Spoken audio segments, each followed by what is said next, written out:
Whoop, whoop. Hi, Mick Mac. Hi, Mick Mac. I've been sitting here for hours looming, watching garbage. Watching garbage dramas, looming, and completely forgot that I didn't turn the stream on. Like, I had it sitting there, loaded up, and ready.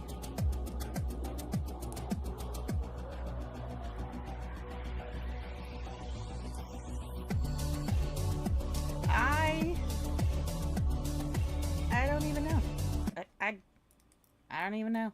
I genuinely, I don't know.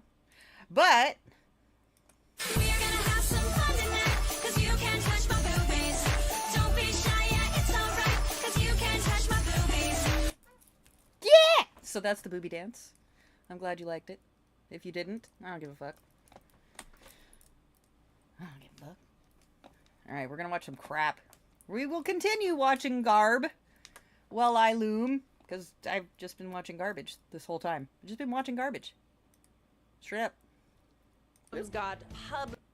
These entitled brides and grooms got publicly humbled. Compilation. Am I the a-hole for not writing vows for my wedding? Ooh, sounds like he might be. Welcome back to another Am I the devil? special wedding edition, because Mike and I are about to get married. By the time this video goes up, we'll be a couple days out. Will we? We will, yeah. Very exciting. Have you picked your dress yet? No. Same. I, 33 male, just got married last weekend. And what was supposed to be the happiest day of our lives turned into this whole I have a drama cup of fest. And I really don't coffee get why. mixed with a My protein wife, shake Sarah, 30 female, and and marshmallows. I have been together for 5 years. And I've always been a straightforward, no-nonsense kind of guy. They I look like show my Lucky love Charm through actions, not marshmallows. words. I take care of her, I'm loyal, and I've always been there when she needs me. So when it came to planning the wedding, I didn't think writing vows was a big deal. I know for you, Miss Words of Affirmation, I would be castrated. Yes, you would be castrated. But I have something tricky up my robe, and I made her a song. It was for our first dance.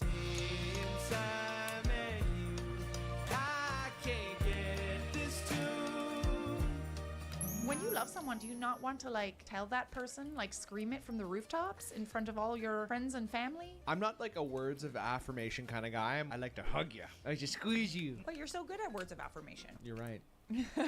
You're always right. We're busy people, and between work, wedding planning, and just life in general, I really didn't have the time or honestly the interest Oh no. to sit down and write some long, sappy speech. I mean, she knows I love her, right? You sure about that? Sappy speech. You sure You're about not that, saying bro? much that inspires confidence, I'm not gonna lie. Like, you don't have to write her a poem every day, but the wedding is pretty important. I think that's the day where you kind of have to tell her how much you love her. And like, it doesn't really matter what you want. You're also declaring your love and getting legally married to someone who it probably does matter to. So what you want is kind of like not really as important as what your wife wants right now. You should know this. I figured the wedding itself, the whole event, was enough to show my commitment. Oh boy. This is so happy. Plus, I've never been good with words. I'm more of an action speak louder kind of guy. Why waste time? Say lot word when few word do trick. I'm sorry, but if he wanted to, he would. You know what I just saw the other day that is actually quite relevant to this? I saw a video go viral on TikTok where the bride's parents are hard of hearing. So the groom surprised the parents on the day with his certificate. Oh, in sign language. I saw Yeah, that. in sign language. So he had learned how to say his vows in sign language. Is it ASL? Is that what it's Yeah, called? ASL. So that his future wife's parents would be able to understand. It's pretty crazy that both of that person's parents were deaf. Yeah, pretty crazy. But I feel like that is a very good sign. I'd marry him faster. Whatever is above a green flag is that. Like, that is honestly the nicest thing. And if he wanted to, he would. Like, quite frankly, Yeah. I think also you saying actions speak louder kind of guy. Like, you're kind of just talking about the bare minimum here. You're like, oh yeah, like I'm going to the wedding, my wedding, so that should be enough. Bro, it's your wedding. Like, It's you your gotta say wedding. something about your wife. That Come is on, literally dude. the bare minimum to show up to your own wedding. The night before the wedding, Sarah asked if I had my vows ready, and I just casually told her, no, I didn't write anything down, but I'll say something on the spot. She looked a bit surprised, but I didn't think much of it. I mean, we were about to get married. Why stress over some words when the whole point is that we're making a lifelong commitment? That's part of the commitment. A wedding is this symbolic expression of love, right? Yeah. You're celebrating your love. It's probably the most important time to say some words. Yeah, I would say you need to get over this whole nonchalant, I don't care kind of attitude and do it, because that's the thing. It's like, if he doesn't want to do it, maybe it's not the right marriage. I'm sorry, but Maybe. after the ceremony, she was quiet, and I could tell she was upset, but I didn't get why. Later, some of her friends and even a couple of mine came up to me saying I really messed up by not preparing vows, that it looked like I didn't care and that Sarah deserved better. I mean, yeah, if people are coming up to you and telling you that whatever you did half-assed in the moment is bad, believe them. There is something to be said for like speaking from the heart, but if you're not good with words already, you definitely need to have something prepared. I'm not good with worms. One of her bridesmaids even had the audacity to say I embarrassed her in front of everyone. And she wouldn't say that lightly, I'm sorry. I was like, seriously, we're married now. That's what counts, not some cheesy speech. Just a formality. You're not only embarrassing her, you're also embarrassing yourself. This is in front of your entire group of family and friends, and you half-assed arguably the most important part of your wedding. How old are they? 30 and 33. You should know better. Come on. Yeah, you should know better. Have you not seen any movie? Have you not been to any weddings? It's just a thing that people do. When I talked to Sarah later, she said she felt hurt I didn't put any effort into the vows and that it made her feel like I didn't care as much as she does. I told her that was ridiculous. I married her, didn't I? Okay, again, that is literally the bare minimum. I showed up to the wedding. I'm here. That's the ultimate proof of how much I care. Why should I have to spell it out in front of everyone? Are we forgetting like how to human? I'm sorry. This is super weird. I don't know how to marry. You also like discussed writing vows. Like Sarah went and wrote vows. Like it would be one thing if you guys decided that you weren't gonna do the big wow thing. The wow vows, okay? Wow, wow, wow.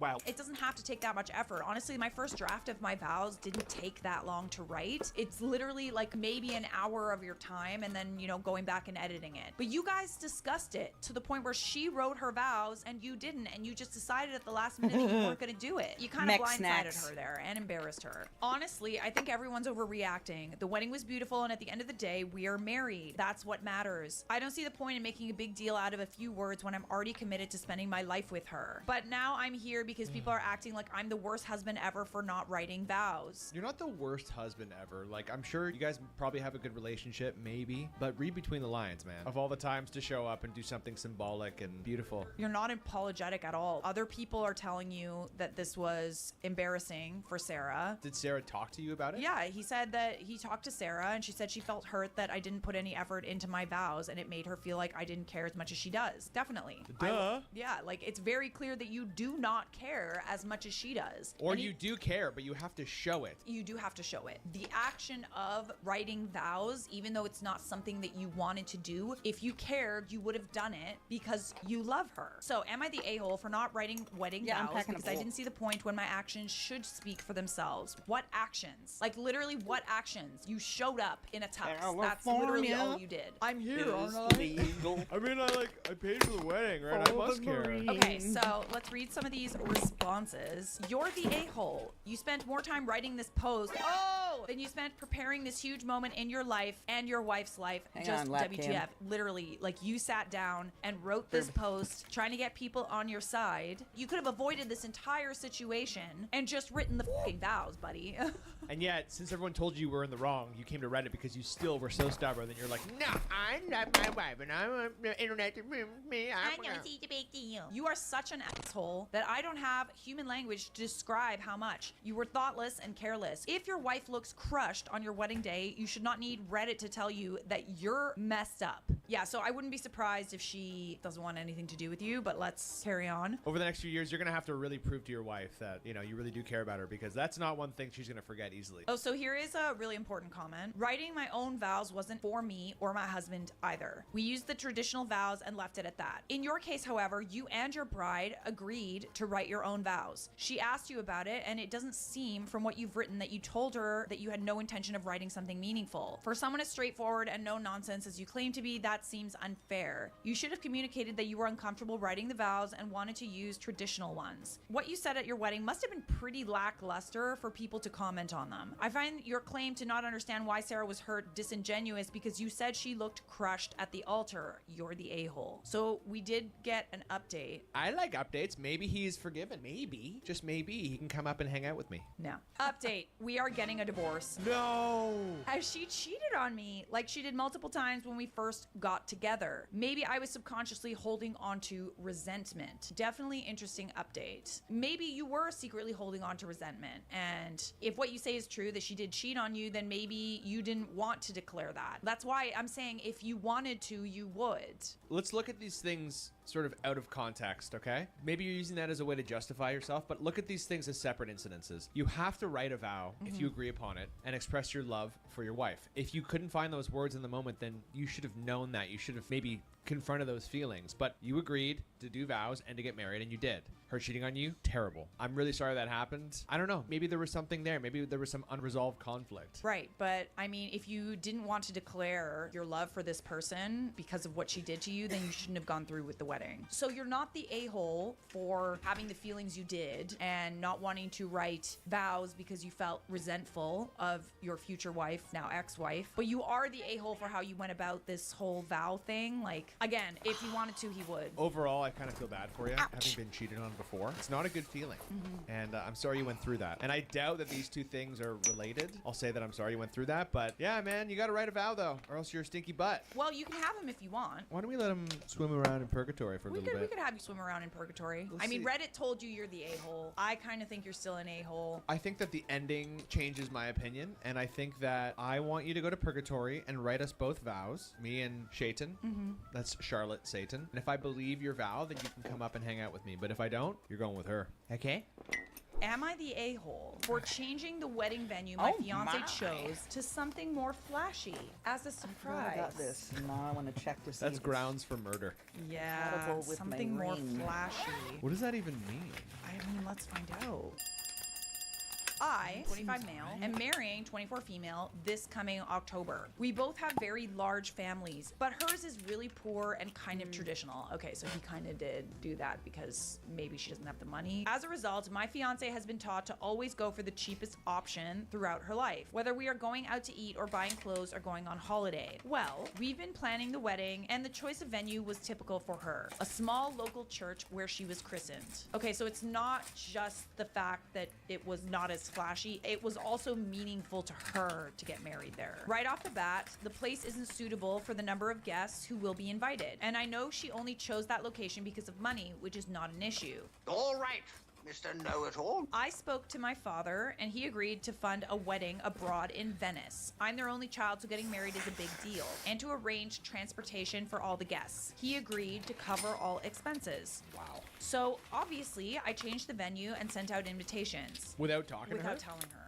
I mean, like, it comes from a good place, doesn't it? It might, but it also kind of sounds like he's shooting on her choice of venue as well, like something that was meaningful to her. I know, but that kind of person, maybe with that kind of money, he sees it more like I'm being generous and I want to surprise everybody and do I something know, really but special. grand gestures are one thing, but like a choice of wedding venue, that is not something that you need to be surprising your future bride with. Communicate, communicate. I knew the money spent would make her anxious, and she always has dreamed of visiting Venice, so I wanted to wait to tell her until it was organized as a surprise. I feel like you could have also done that for the honeymoon, though. Like, I don't know. She didn't take it well, and she said I was a massive a-hole and that she had much preferred the church venue. Right, because it was meaningful to her. She said it was too embarrassing to cancel it now and that I've told people, but seems really mad. I'm confused since that venue was never practical, and I'm wondering if I'm the a-hole here or if she's overreacting. Failure to I was communicate. checking the Again, specs if you on that wanted to do tripod. all of this, you should have told her. Not after you booked everything so that she didn't really have a choice. You invited literally everyone except her. Everyone knew except her. I genuinely feel like money doesn't necessarily matter to her, and like this was a place where, you know, it had some significance in her life, and if you wanted to go all out, you should have talked to her about it first. Before booking everything, I would have just been like, I want to do this, and here's how we're going to make it work, and let's do it. Also, like, the romantic in me is kind of like, wouldn't that be so cool? I want to do something really special for someone. Yeah, I see what you're saying. I see, like, it could be misguided generosity, and I'm not condoning the fact that you should ever do that, but, like, there's a romantic in me that's like, oh, that's, like, really sweet. But not telling her until, like, seemingly, what, a week before? Or, like, maybe even a month before? Can you imagine? You gotta tell her, man. You gotta talk to her. But yeah, I mean, there is something to be said about, like, what do they always say? It's the bride's wedding, not the groom's. I'm learning that the hard way. Where you're getting married is super important, and like the location is important, and this is something that you need to discuss as a couple, not surprise them. I do love surprises. Mike is very good at planning surprises. surprises. I can't get it this tune. But with regards to the wedding, I feel like that's a little bit too big of a decision that needs to be. No wedding surprises for us. Okay, good. Out of my head at night. You're the a-hole. You gave her no say in any of it. You picked a venue, picked a different country, scheduled for a date, made the guest list, chose the invitations. Maybe she chose the church because of personal meaning. Maybe she chose it because it was cheaper. The wedding should have been planned by both of you, which means if you didn't like the venue, it's fine to say no. Try to find a venue you were both okay with, something bigger, more options, but still relatively local. Did you even confirm that her closest family would be able to make it? Even if your dad pays for all travel expenses, not everyone can afford to take off work or can travel that far. How soon is it? Are you in the EU? Is her family not well off? And you live in the US. A lot of them probably don't even have passports. There's a lot of factors here. There's a lot of things to factors. consider. And like, yes, it's a nice thing that you're doing, but at the same time, it's like sometimes people just can't go all the way there. We've learned that. Sometimes people just can't make it work. And a big factor is like not being able to take time off. A couple of our really good friends can't come because they can't take the time off work because Yeah. they also got married in Italy. So. Yeah, money isn't even really the issue. It's about taking the time off of work. Should I cut that part? Getting married in Italy? No, everybody knows we're getting married in Italy. By the way, we're getting married in Italy. OP is possibly showing his incompatibility. She values family and tradition, and he values riches and flash. Things might not work out unless he can compromise, unless they both can compromise. Yeah, I don't agree with that comment. You don't agree with it? It's not that they're incompatible. They just come from two very different backgrounds. We don't have enough context to say like he's an asshole for being like this rich guy who wanted to do everything. Like, again, the romantic in me is like maybe he just thought this would be like a nice special grand gesture. Maybe she always wanted to get married in Venice. Like, we don't know that. And like that was her dream, but she couldn't afford it. Or maybe they could somehow put money together to afford it, but she just didn't want to put everyone through that. So she picked something local that was meaningful to her. But those are valid reasons to pick the place that she picked. What I don't like is that he surprised her and booked it without her giving approval. That is what I don't like. Part of me is telling me that like it comes from a better place than we're giving him credit for. Okay, so do you want this guy or what? Let's keep going through comments. Maybe I haven't heard enough yet. Maybe you haven't heard enough opinions to sway your opinion. You're the a-hole. A marriage is supposed to be a partnership. You operated completely behind her back, then revealed it once it was a failed fait accompli. A thing that's already happened or been decided before those affected Yeah. can hear about it. I think it's Latin. Leaving them with no option but to accept it. I learned something new today. How can you be confused about her reaction? You think you sent the message, he's willing to get his parents to do extravagant things for us, or if you didn't, tell her it's daddy's money, he's willing to spend so much to give me nice things. The message you actually sent is, he did not give one benighted about my feelings and desires. He's always going to make huge decisions behind my back. You'll be lucky if she doesn't call it off. Reddit kind of decided that he was an a-hole. I'm always just trying to understand people a little bit more. I think that like he's an a-hole. Right? Yeah, he was a jerk. He's an a-hole. You should never do this without the consent of your wife or fiance. Maybe he had his parents in his ears speaking like, we're not going to that church. Yeah. You know, maybe that's part of it too. But that's also something he should have discussed with her. Yeah, Like, exactly. all of this no, could have been that's solved why I'm with, saying like just he's discussion. not coming up here. He's an a-hole because he okay. didn't talk to his wife about it. Come to mama. That doesn't mean he's a bad person and that he's trying to like, again, more context. Like maybe it was something romantic. Maybe they talked about if they always wanted to get married in Venice. So maybe that's a little key part of information. Anyways, I'm done. I'm trying to be holy. I'm trying to be holy, but I'm getting holes poked in my holiness. Am I the a-hole for confronting people for eating dessert at a wedding? So I recently went to my boyfriend's father's wedding, remarriage. His father was kind enough to take into account my gluten allergy and made sure to have 8 out of 10 dishes gluten-free. He also included a separate gluten-free dessert, which was a little bun cake. I was so excited to actually eat at the wedding. Most times for a public event, I eat before due to my allergy. After dinner, the cake was being cut and it was announced to come get dessert. I was finishing up a conversation. Took 30 to 45 seconds when my boyfriend's uncle, who's currently the only other gluten-free person, came up to me with a cake and told me that all 10 cakes were gone and he had the last one, offering to share half. That's nice. That's nice, but I think that what she's getting at is like nobody left any cake. Okay. I was upset. I know that only 2 people had an allergy there. I immediately went over to investigate the gluten-free cakes with my boyfriend following. I went over and I spotted a family who I know well and I know are not gluten-free. And I went up to confront them. Sorry. You gonna go bunt them? When I got there, I saw them have not one, not two, but 3 gluten-free cakes, all of which were eaten except for a tiny sliver of one, and the other that the husband was just finishing off. I politely asked the husband if he was gluten-free, knowing full well he wasn't. He responded, well, yeah, I totally prefer gluten-free. It tastes better, yeah. I looked at him and told him that I have an allergy and I didn't get any. After an awkward moment, the wife finally says, oh, well, here, you can have this if you want. And she reached to give me some mostly eaten cake. Here, let me just get this for you. Oh, here. Sorry, well, here we go. Like a little baby bird. I told them, no, it's fine. Just next time, don't eat allergen-friendly food if you don't have an allergy. And walked off to my boyfriend, who was only a few feet away, and told him everything. A little bit later, I was talking to some friends when the wife came up behind me and said, hey, that wasn't very nice what you did back there. You made us feel very uncomfortable, and my husband feels bad and uncomfortable with your actions. It would be nice of you to go apologize to him. I said, sorry? And she just said, go over and apologize. I bit my tongue and went to talk to my boyfriend in private. I told him I was in fact not sorry and had no regret for calling them out for eating my allergy-friendly food. I'm just like failing to understand, like, if you had such a bad allergy, then why didn't you just like go and get the cake? People were taking them, I guess. Maybe people unknowingly took the gluten-free ones. Yeah, that's possible. But also, I genuinely feel like someone also brought you a piece of cake. Like, how much cake are you eating? I'm sorry. I'm sorry. I'm just so confused here. It's just kind of weird that the wife would just like come back and like apologize. It's funny how people in my real life have trouble apologizing. He agreed with me and told me not to apologize and ignore the incident, but I can't get this off my mind. So, am I the a-hole? Should I go apologize for making the family feel uncomfortable? My boyfriend told me to edit this to inform that I am autistic, so if I seem dense in the comments, I'm genuinely not understanding and I'm taking it literally. This is not to excuse my actions, only explain my extra questions in the comments. Edit, I realized I left out some pointed info. The family I confronted was in charge of the dessert table, as the caterers were only in charge of dinner. Dessert was set up by the family and was told by the groom to section off and keep the gluten-free cake separate, and were also told who they were for explicitly. Okay, a lot of drama about some cakes, I'm not gonna lie. I don't even want to touch this. Yeah, this is intense. I get it. I get that it's really frustrating that like you were excited to eat this cake. This is like first world problems. Yeah, this is kind of, I'm sorry. Like, I understand you were excited to eat the cake and like that they made sure that they had a gluten-free friendly option. But at the same time, I think it's not necessarily that serious. That's it. It's not that deep.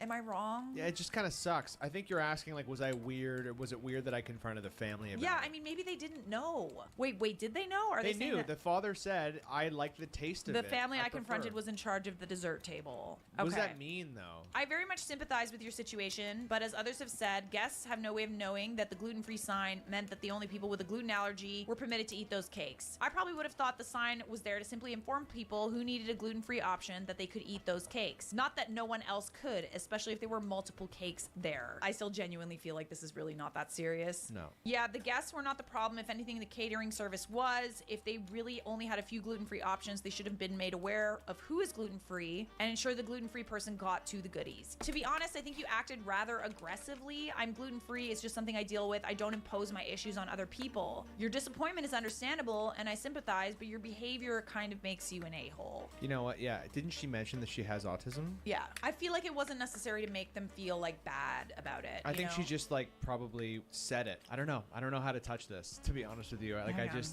I don't know much about autism. Maybe she just felt like she speaks her mind a bit more to these people, and she came off as rude to the family. Yeah, I'm okay. Well, she said, I told them no, I don't want the cake. It's fine. These Just next time, don't eat Stravinsky ones allergen-friendly are a little food bit if you don't have an harder on the lung. allergy. You're not entitled to that food unless you have like your name on it. You're not entitled to the whole cake. So I good, think that though. you can still enjoy gluten-free dessert, anything, you know, vegan, vegetarian, whatever. You can still enjoy it, you know? Like Yeah, I feel like you're kind of like placing this cake as your cake and no one else can touch it. It's kind of silly, honestly. It is. It's very You just silly. have to make I mean, sure in you all fully fairness, if exhale. they took multiple cakes each, it 100% puts the husband and wife in the a-hole territory, not the a-hole. Okay, noted. I think it's important to hear out both sides of the argument. This is not that serious. serious. It's not a hill that you need to die on, honestly. This is not something that I would come on Reddit. I know. Yeah, same. I don't know if I would really point it out. Like, I might be disappointed in the moment, but like to make people feel bad about eating gluten-free cake is just like kind of silly, quite frankly. But maybe it's important to you, and I understand that you were disappointed. Maybe it's not about the cake. It's about am I wrong to have confronted somebody about it? Yeah, I mean, the way that she said it was that they're not allowed to eat gluten-free because she has an allergy. Like, you're not allowed to touch anything gluten-free because what about the people that need to eat that? I personally feel like it's not that serious. I still don't want you. You don't want her? No. Oh, yeah. I'll take you. I feel it was a little silly. It didn't really need to be confronted about, you know. You could be disappointed. You're valid for being disappointed that you didn't get the cake. You're going to go down with her where there's no gluten-free Yeah, cake. no, they ain't no gluten-free options here. Just baby's tears.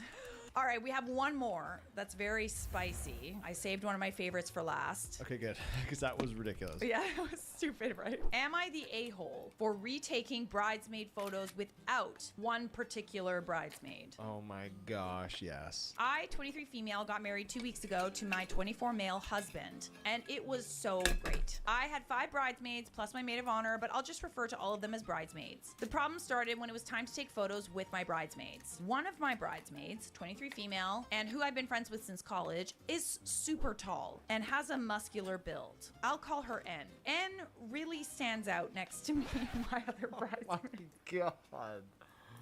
Oh my me. Oh, you'd hate me. I'm like an ogre over here. Charlotte's head wouldn't be in the frame. No, I wouldn't be in that V5 faux femme over here. I smell the blood of a Charlotte's bum. She was also wearing a pattern dress when I specifically asked all my bridesmaids to wear solid colors. They get to pick their own dresses and just had to match the color I picked ahead of time. So between the dress and her build, Anne really stood out in the photos and was throwing them off. After the first round of pictures, we all gathered around the photographer to see what we had so far, and I swear everyone had the same thought simultaneously. Of course, no one said anything because she's our friend and we wouldn't want to be rude. I would have just sucked it up, but Anne herself turned into me and said, I understand if you want to take some without me. She didn't seem sad or anything, and she was even laughing a little, so I told her I thought it was a good idea, and me and my other bridesmaids retook the photos without her. Fast forward to an hour in the reception. Anne finds me, congratulates me, and says something came up and she needs to leave early. So we say goodbye, and that's it. So now it's been 2 weeks since my wedding, and I haven't heard from Anne at all. But that's not strange since I've hardly heard from anyone since they know I'm on my honeymoon. The photographer sent me the finished photos yesterday, and I posted my favorites on Facebook. I didn't include any with Anne since I was only posting 30 of the absolute best ones. That's gonna be a yikes for me, dog. I don't know about that. That's the asshole meter going off. Pretty quickly after posting them, Anne messaged me to say how hurt she was that I didn't post any with her in them and that I took photos without her in the first place. Yeah, maybe she was telling you to take other photos like as a joke. Listen, she shouldn't have worn a different colored dress, but the way that you're kind of talking about her is like you don't like the way that she looks. Yeah. There are ways to solve the height problem. You know what I mean? Like you're kind of pointing out that she's muscular and that she's tall. Like if you wanted to kind of make everybody level, you could like one person could stand, you know, on a lower step and everyone else could stand a little higher to make everything level. If it was about the dress, then it would have been about the dress. But Then you it would have kept been saying about the details dress. about how she's tall. Yeah, she's tall and like Ogre-ish. awkward. She's like an ogre with her big muscles. Like what the, I don't know. It kind of just sounds like you don't like how your friend looks. And you feel guilty about it, about posting no photos with her, and you want Reddit to tell you that you're not a bad person, but It's not about posting the best photos. It's about posting the most meaningful ones. a mix of both. A mix of both, but I think you deliberately leaving her out because she's not,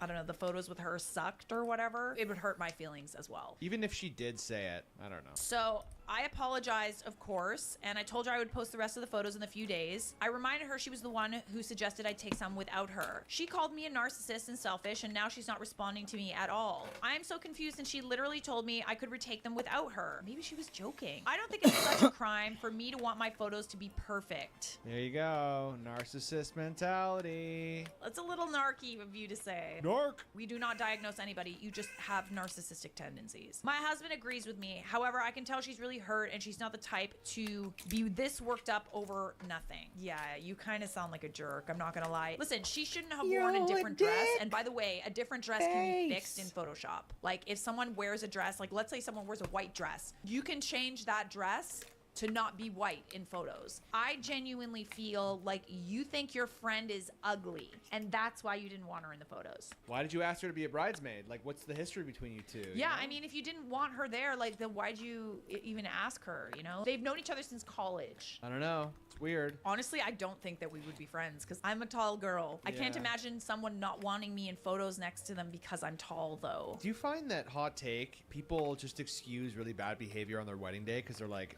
it's What's my day. Oh, yeah, absolutely. This is literally the premise of being a bridezilla. Just because it's your day doesn't mean you have to be a stinky little bung. You should apologize to your friend. It's kind of rude. Think about how you would feel, even if you were 6'4", 220, jacked, swimmer. So let's read some of the comments.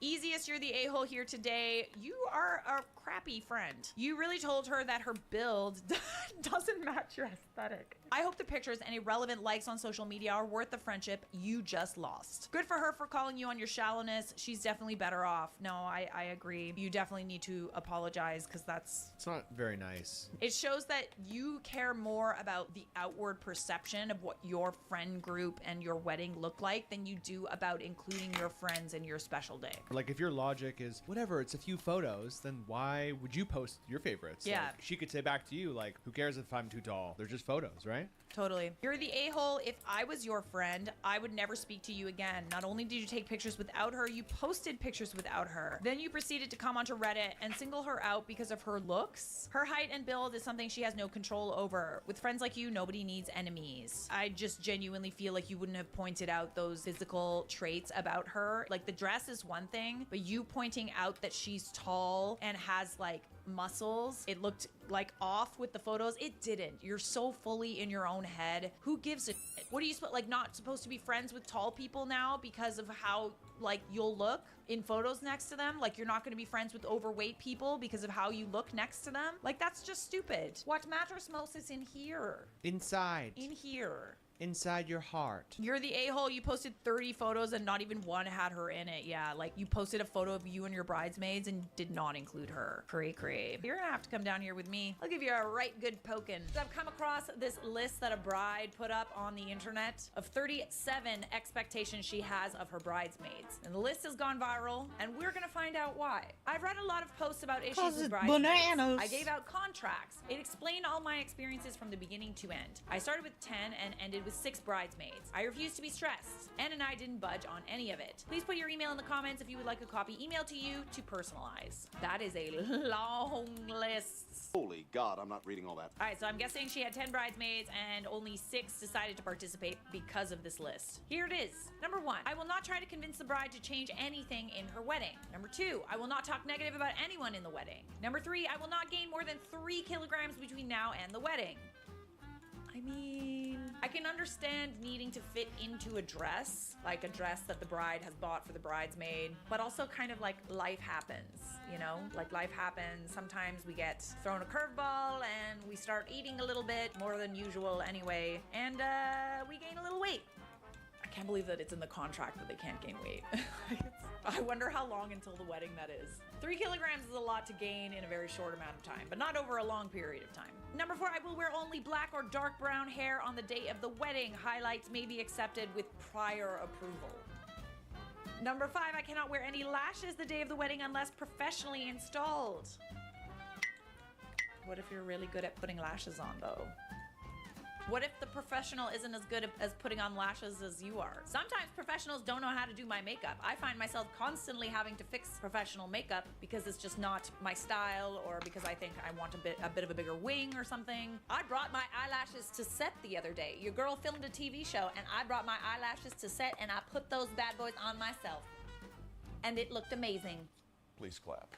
Number 6, I have to attend the bridal shower and bachelorette party, fitting and rehearsals, and wedding. Only time this can be missed is death or jail, pregnancy over 5 months, and some sickness with a recent doctor's note. Death or jail, eh? Death or jail. Your death? Like your bridesmaid's death? Or like someone else's death? It's just death. Could we get a little more specific on that? Number 8, the brides will choose my makeup artist the day of the wedding. I will agree to wear the dress the bride chooses regardless of my own opinions, style, or color.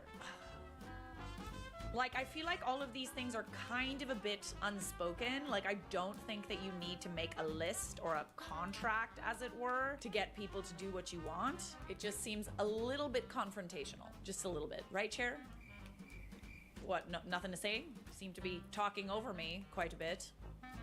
Number 10, I will not wear any extra accessories, items of clothing, or jewelry the day of the wedding except my wedding or engagement ring. I will not unintentionally fall pregnant before the wedding. Oh, Jesus. Pregnancy under 5 months will not be excused from attending wedding events. Excused, eh?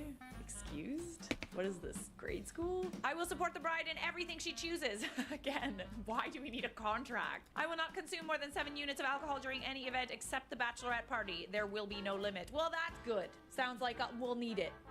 I'm not going. I wouldn't go, but sounds like it's needed. I will not bring a date to the wedding or reception without bridal approval. I will not bring any outside people except kids to any meeting. I will not bring my kids to the wedding unless they are part of the wedding party, no exceptions. I will make sure I have an accountable babysitter the day of the events, and I understand that no show for no babysitter will not be an acceptable excuse. So they can't bring the kids. But also, if the babysitter doesn't show up, then they still have to, so what are they gonna do with the kids?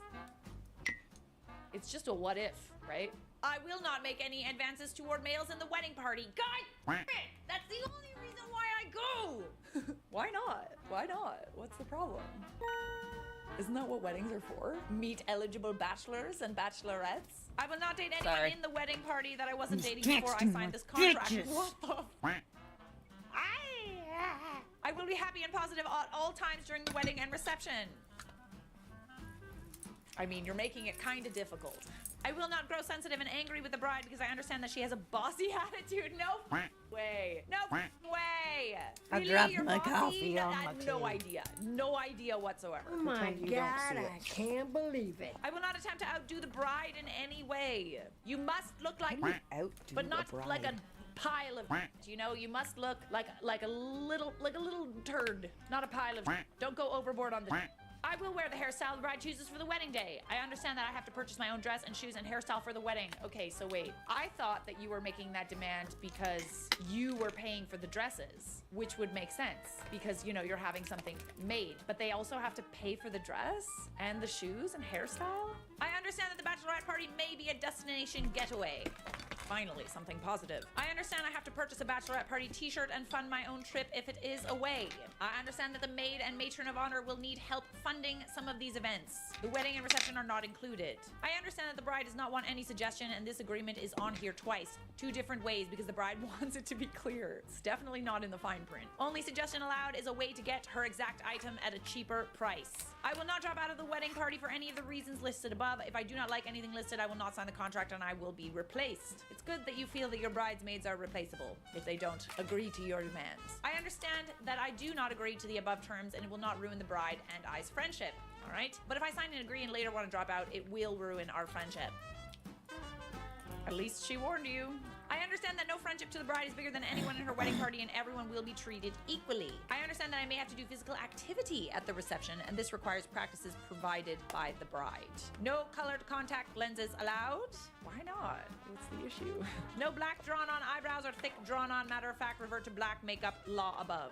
No glossy colored lipstick allowed. Why not? The kind that looks very shiny and bright? Why? I love that. No, I'm gonna show up wearing blue lipstick. That's what's up. No colorful nails the day of the wedding. Only colors allowed are American, French, or nude. Well, I guess I'm out. I will provide the bride with my normal 7-day schedule within 5 days of signing this contract. I will agree to save at least $50 a month for expenses for the next 14 months. This is a lot. So this article says that we all need to be considerate of the fact that planning a wedding is a very stressful event. And that's, I think, why all of these Bridezilla posts seem so outrageous to us. Because it is stressful. It's stressful for everyone involved. It's like a big show, almost. A show of people's love. But it doesn't have to be super stressful, you know? Here were some of the responses. Well, she is right. The wedding party will be treated equally awful. But hey, she did allow exemption in the event of death. What a gal. Thank God. I was planning on dying. dying before your wedding. If this person were my friend, I would seriously have to reconsider my life choices. Yeah, it doesn't surprise me that a lot of people dropped out. I feel like that's understandable. I would never sign such a thing. Too funny. I have to pay for things in which I have no choice and must save up $500 for expenses that I cannot choose or control in any way. Not just no, but you need an intervention. No. I'm paying the bills and she's choosing my hair color and style. It's a good point, man. Like, if you're paying for it, I feel like you have the right to make these kinds of demands, but you're not paying for it. Why do people not realize that their wedding is not the center of other people's universe? They'll be the same if they have kids and expect everyone to make the little crotch goblin the center of their world. But I've got a child. But there are babies in the car. You can't park here. The minute I was given these rules, I would have declined, and although the bride says our friendship will be fine, I say goodbye forever. I don't need friends like this one. With friends like these, who needs enemies? That's a little too much friend, you know? A little much. Oh my god, guys, you know what I got? We're gonna unbox. I got a mallet! I actually got it, and it came so quickly too. Order! Order in the court! My microphone doesn't like it though, let's see. Oh. Order! Softly, Charlotte, softly. I'll clean it later. Bride-to-be gets lit up for worrying dad's wheelchair will ruin her wedding. I think you have bigger things to worry about, sweetheart, but go on. Am I the a-hole for not wanting my dad to walk me down the aisle because he's in a wheelchair? I don't even need to read it to assess, but go on. About 3 years ago, my dad was injured in a really bad hit-and-run car accident. He broke just about every bone in his body and left him paralyzed from the waist down. Our relationship has always been really good, but I hate seeing him in pain and admittedly try to avoid seeing him because it makes me uncomfortable. Imagine how he feels. In November, I'm getting married. I've been with my fiance for 4 years, and he and my dad get along really well. Naturally, the discussion of who was gonna give me away came up in the family group chat, and I kept silent after I realized my dad would be in a wheelchair. We always talked about him giving me away and having a dance at my wedding, and I don't want to be reminded of what could have been at my wedding. I messaged my mom privately, and I told her I want my uncle to walk me down the aisle as we are incredibly close. She naturally asked why, and I told her that my dad being in a wheelchair would add complications to the wedding. The walkway would have to be widened to accommodate his wheelchair, and he wouldn't be able to hold my arm or give me a proper hug. She was outraged, calling me an ableist piece of shit, and removed me from the group chat. My aunt has since called me, telling me my dad is absolutely devastated. Am I the a-hole? Yes, absolutely. 100%. Yeah. Update. I appreciate all the people who have messaged me offering support. Your kind words mean a lot to me, whilst rifling through a bunch of messages telling me to do horrible things to myself. Regardless of what you think of me, telling me to do these things isn't okay. I agree with you. It's not okay to do that. I'm going to call my dad tomorrow. Update 2. Can you please stop messaging me such horrendous stuff? Think about what you're saying. You may not agree with me or my life, but you're just as bad as I am if you're gonna go around saying stuff like that to strangers on the internet. Not that I owe it to anyone, but I thought I'd give you all an update. My boyfriend and I have decided to part ways, and I've apologized to my dad. Oh, there's a big surprise. As you can probably tell, this person was dubbed the asshole. You're the a-hole and you know it. This is your father. The man went through hell and barely survived, leaving him severely disabled, and all you think is about how it would look, how it won't fit your fairy tale versions of how things would have been, if not for his near-death accident. How about what if he just wasn't there at all, you know? Your priorities are askew, and I'm wondering why your fiance sees fit to marry someone that would likely leave him if he ever, God forbid, meets the same fate. Bridezilla asks for free wedding in return for Instagram exposure, but doesn't even have Instagram. Shut up! All right, this is the last one. This is the last one. Hi, y'all. As you know, me and Dave get married. Soon I will be Mrs. David Blank. Can you believe it? I can, lol. I deserve it.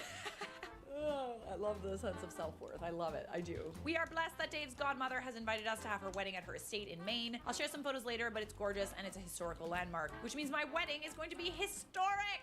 Lol. Because we're having an out-of-state wedding, which means we will be traveling and staying in hotels, and also because our honeymoon is in Dubai. 1 month in Dubai. I'm asking for y'all's help with some of the wedding stuff. If anyone has any experience as a professional photographer, not a hobby, but getting paid as a job, please contact me or David. We need you. This could be considered your gift to us. We would need you to pay for travel to Maine and everything, but I think once you saw where the wedding is, you'd be begging us for the opportunity. Don't think so. If anyone knows a good caterer in Maine or willing to travel to Maine who will work for exposure doesn't pay the bills. I'm going to be starting an Instagram soon. So you don't have an Instagram, but you are using exposure as currency. Got it. Any dress designers out there, I want that one-of-a-kind dress. You need to be professional and talented. I want to feel like a princess. I will post your info and all of the pictures here on my Instagram, which doesn't exist yet.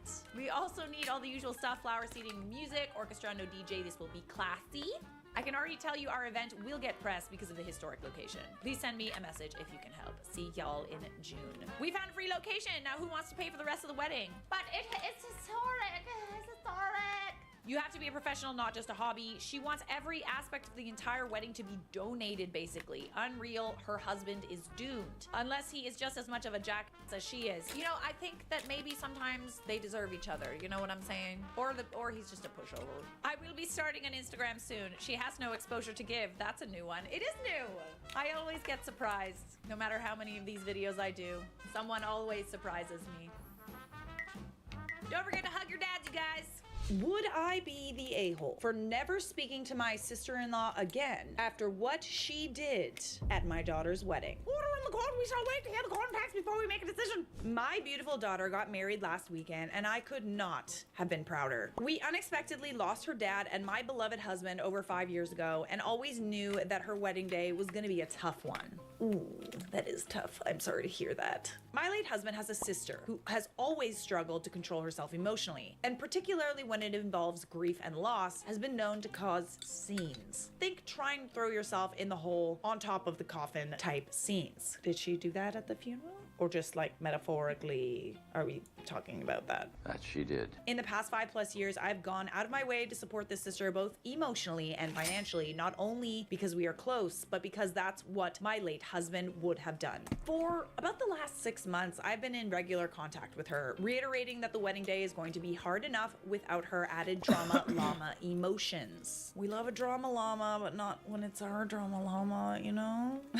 Other people's drama llama we're okay with, but not when it's galloping through our lives, you know? I make it very clear that the bride had included many personal and thoughtful touches into the day to remember her dad. E.g., she'd asked all her uncles and significant men in her life, including the groom, to wear one of his ties. Oh, that is so thoughtful, bestie. And that we above anyone were well aware of his absence on such a day. I asked sister-in-law to please just be respectful and honor the bride's wishes to not make a scene. God, I will not be doing that. The fact that you even have to have that disclaimer, and let me guess, even the disclaimer didn't stop her. Wedding day arrives, and it was an emotional day. Honestly, weddings that involve, well, they don't involve a death, but whenever there's like a notable absence because someone who would have been there has passed away, it is just waterworks. Nobody makes a scene, but there do be crying. I went to a wedding once where the bride's brother, you know, had passed away. Obviously, no one made a scene, but everybody was crying. Like, it was very, very sad and beautiful at the same time, because they did pay homage to him. You know, I didn't know him personally, and it made me feel closer to the family because they chose to make him such a big part of the day, but it was very sad. My maid of honor surprised my daughter with a small, tasteful medallion with late husband's picture on it, which we tied to her bouquet with many tears. We had lots of talks about how proud he would have been and how much he would have looked forward to seeing his baby grown up and happy, and how he would be with us even if we couldn't see him. Oh God,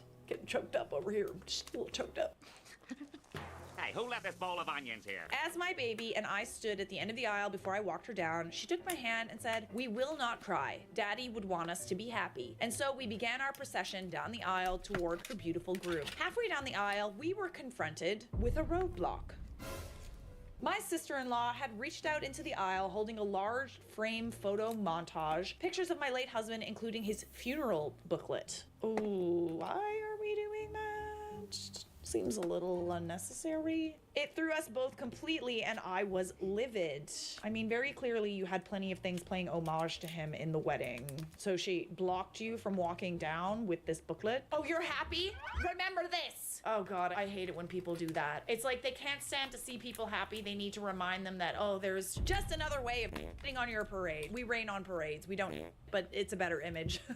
Luckily, my love for my daughter and late husband was stronger than my anger, and we sidestepped and continued on as planned. I have since been told many people didn't even realize that there was a problem. After the ceremony, sister-in-law came up to talk to me. I discreetly but firmly told her she was way out of line and I was disgusted in her stunt. What is the point of that? Like, very clearly only you and your daughter could have seen that, and maybe people who were around you, but like, why do that? I spent the rest of the evening actively avoiding her and enjoying the moment despite this. She approached me again at the end of the night and I again told her in no uncertain terms what I thought of her pick-me actions. With a few champagnes under my belt, I was definitely less measured than my earlier interaction. Ooh, champagne do be the truth serum.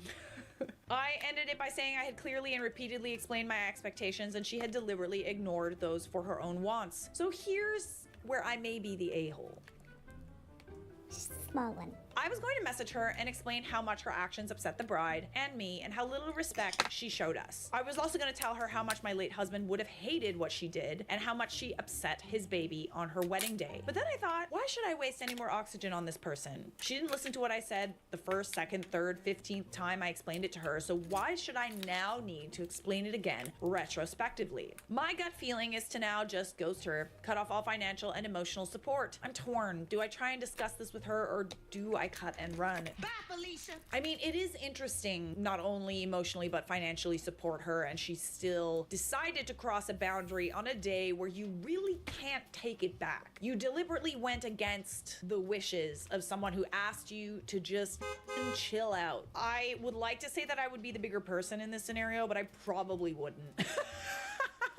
Never again is a long time. I realize stonewalling, it is a very hurtful way to go about things. Generally, I try to communicate in most situations how I feel, but if you've already communicated your expectations and she deliberately ignored those expectations and went against what you said, I would say a dash of silent treatment is in fact in order. And most certainly, cutting off financial support is also in order. You get what you get, and you don't get upset. Edit. For all those asking, I definitely do not fully financially support my sister-in-law. Okay? Important context. She can and always has been able to afford the basics. We just always picked up some of the extras and I continued to do it after my husband died. You did that out of the goodness of your heart. You are under no obligation to keep financially supporting her. Examples include me covering her accommodation costs for the past weekend or us buying her daughter's laptops for school. I've read every comment and decided to just leave it as it ended on Saturday. I will not contact her. Not the a-hole. If you confront her, it will only give her more drama ammunition. Personally, I would just distance myself further and further away from her. Yeah, I think a good little dose, a good little dash of silent treatment. I think you both need some space right now, honestly. And maybe in the future, if she tries to apologize, you can discuss it then, but you're very clearly too upset by what happened. I'm so glad she didn't make any further scenes than that. Could have been worse. But I think not speaking to each other would probably be good for both of you. Cut and run.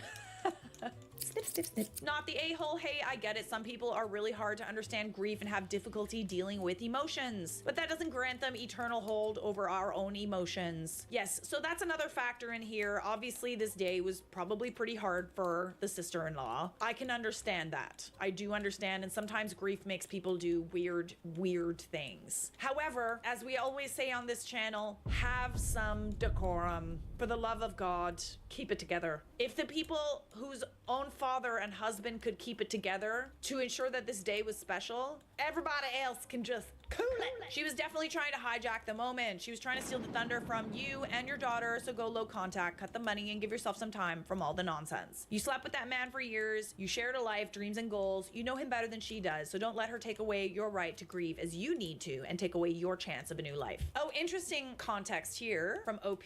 Thank you, and yes, I definitely did know him better. He left home at 18. She knew him mostly as a child. I knew the adult he had become. Grief is not a competition, but interesting that she didn't know him as well and didn't have as good of a relationship with him, and she still tried to somewhat put a damper on the day. Just cut her off. It wasn't an accident. She could have shared that montage before or after the ceremony, not in the middle. Yeah, I totally agreed. Maybe she could have come to you and been like, hey, you know, I'd love to do some sort of tribute to him. I don't want to take away from your day, but, you know, I'd love to say some words or something like that. Maybe you would have been more open to the idea, but imagine you're walking down the aisle. You're trying to keep it together. You're your mom's next to you and your father's notably absent, and the only thing that's keeping you going is just straight line. And that straight line is then obstructed by a bunch of photos of the person that you lost. Time and a place, babes. Act more like an adult. I have read every comment and decided to just leave it as it ended on Saturday. I will not contact her nor reply to her messages. We live quite a distance, 8 hours plus drive from each other, and my in-laws have long passed, so I have very few occasions where I would need to interact with her again. I've messaged my nieces and told them I love them and will always be there for them, but do not hold them at all responsible for what happened. Both told me they tried to talk her out of it, but she's so stubborn they had no chance. Thank you for all your support and confirmation that I'm not overreacting with this. Sometimes we all need the opinion of friendly strangers to let us know if we're the ones who are crazy. Yes, sometimes I have crazy emotions, and it's good to have people around you to say, you're being nuts. Or not being nuts. I am pleased to report that in this situation, it's obviously not me that's the problem. All right, we have an update, a text message exchange. So it was eating me up, and I sent her a message. Oh, goody. And no, neither of my nieces have responded to my messages from earlier in the week. I've said my bit, and now I feel I can move forward and find peace with the situation. I've given myself some time to think about what I wanted to say to you and to calm down after your stunt on Saturday, but I am still furious. After the many months of me ringing you and asking, begging multiple times for you to not make a scene, you still went ahead and did exactly as you wanted without any consideration for my daughter's or my requests. To quote, she packed up her whole frickin' shrine to bring to my wedding. What you did was completely selfish and self-absorbed. You thought only about your own wants and didn't consider us at all, as if the day wasn't hard enough for us already. You don't and will never know the amount of tears shed that day by my daughter and I because he couldn't be with us. I knew that walking my baby down the aisle was going to be one of the hardest things I ever did because it should never have been me doing that. As we turned into the garden, squeezed my hand and said, we won't cry, Daddy would want us to be happy, and yet halfway down the hardest walk of my life, you thought it fit to shove your framed picture montage into the path blocking our way. As if we weren't already aware my husband and daughter's father wasn't there. Your actions were vile and all about drawing attention to yourself. We honored him in many small and big ways on that day, and you had absolutely no right to impose your actions onto us. You were a guest and should have acted like one. My late husband would have been disgusted with your behavior, and we are too. You crossed a line with me from which there is no return. You made my baby's day even harder and were only the blemish on what was otherwise a beautiful day. My daughter is an adult and can make her own decisions, but I feel you have a lot of making up to do if you want to maintain a relationship with her. I hate that you married her special day with your own selfishness. I hate that you made her day and mine so much harder. I especially hate that you thought it appropriate to bring a funeral booklet to a wedding. Whew. This is spicy. After all, my daughter has endured. She deserved a perfect day, as much as it could be without him there. And you solely, with your own selfish behavior, ruined that. I hope you feel some sort of genuine remorse, but I doubt you do. You are so wrapped up in yourself, you can't stop to consider the needs of others. You need help. Please continue to see medical health professionals to deal with your issues so you don't ruin any more relationships. Listen, you're not wrong in how you feel, and if you needed to express that to feel better, it is what it is, bestie. In her eyes, you might have been the a-hole. In her eyes, she might have been trying to do something she felt was the right thing. But that's the thing, is like she could justify it in a million ways. It doesn't make it right. Having read your original post, I think you were most polite and succinct in this response. Thank you. I just couldn't let it go, and I needed to say something for my own ability to move forward. I definitely moderated what I really wanted to say, though. I'm Australian. The C word is in high rotation around here, and very fitting. I would let the C word drop again. Remember that video like a little while ago where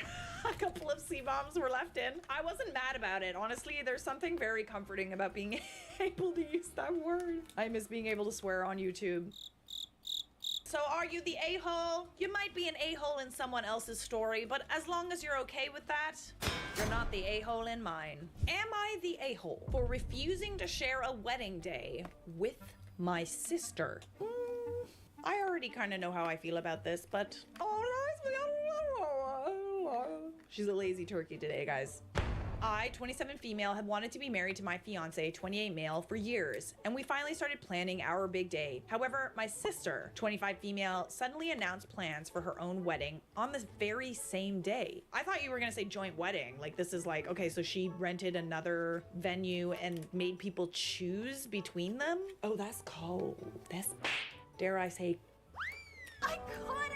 I was shocked and hurt, especially since she never showed any interest in marrying her partner before. I told her it's wrong for her to try and share the spotlight, but she insists it's a coincidence and she didn't know. My fiance and I have been together for 5 years and it was always clear that a big wedding was my dream. I planned every detail from the venue to the dress, making sure it's perfect. My sister's sudden plan made me feel like she's trying to overshadow me on my special day. Everyone keeps suggesting we merge the weddings. No! Excuse me! Absolutely not! Get the fuck out of here. Everyone being who? Oh, just do it together! No! But I can't stand the idea of sharing the spotlight. Listen, it's totally fine to want it to be your day. I know everybody thinks that I'm like, make my day. Literally, it is your day. You don't have to share the attention with anyone. We gotta be reasonable about the attention, okay? Sometimes there are circumstances in which the attention won't be on us, and that's okay. But this, I feel like, is a little unnecessary. I tried to talk it out with her, but she dismissed my feelings and says I'm being selfish.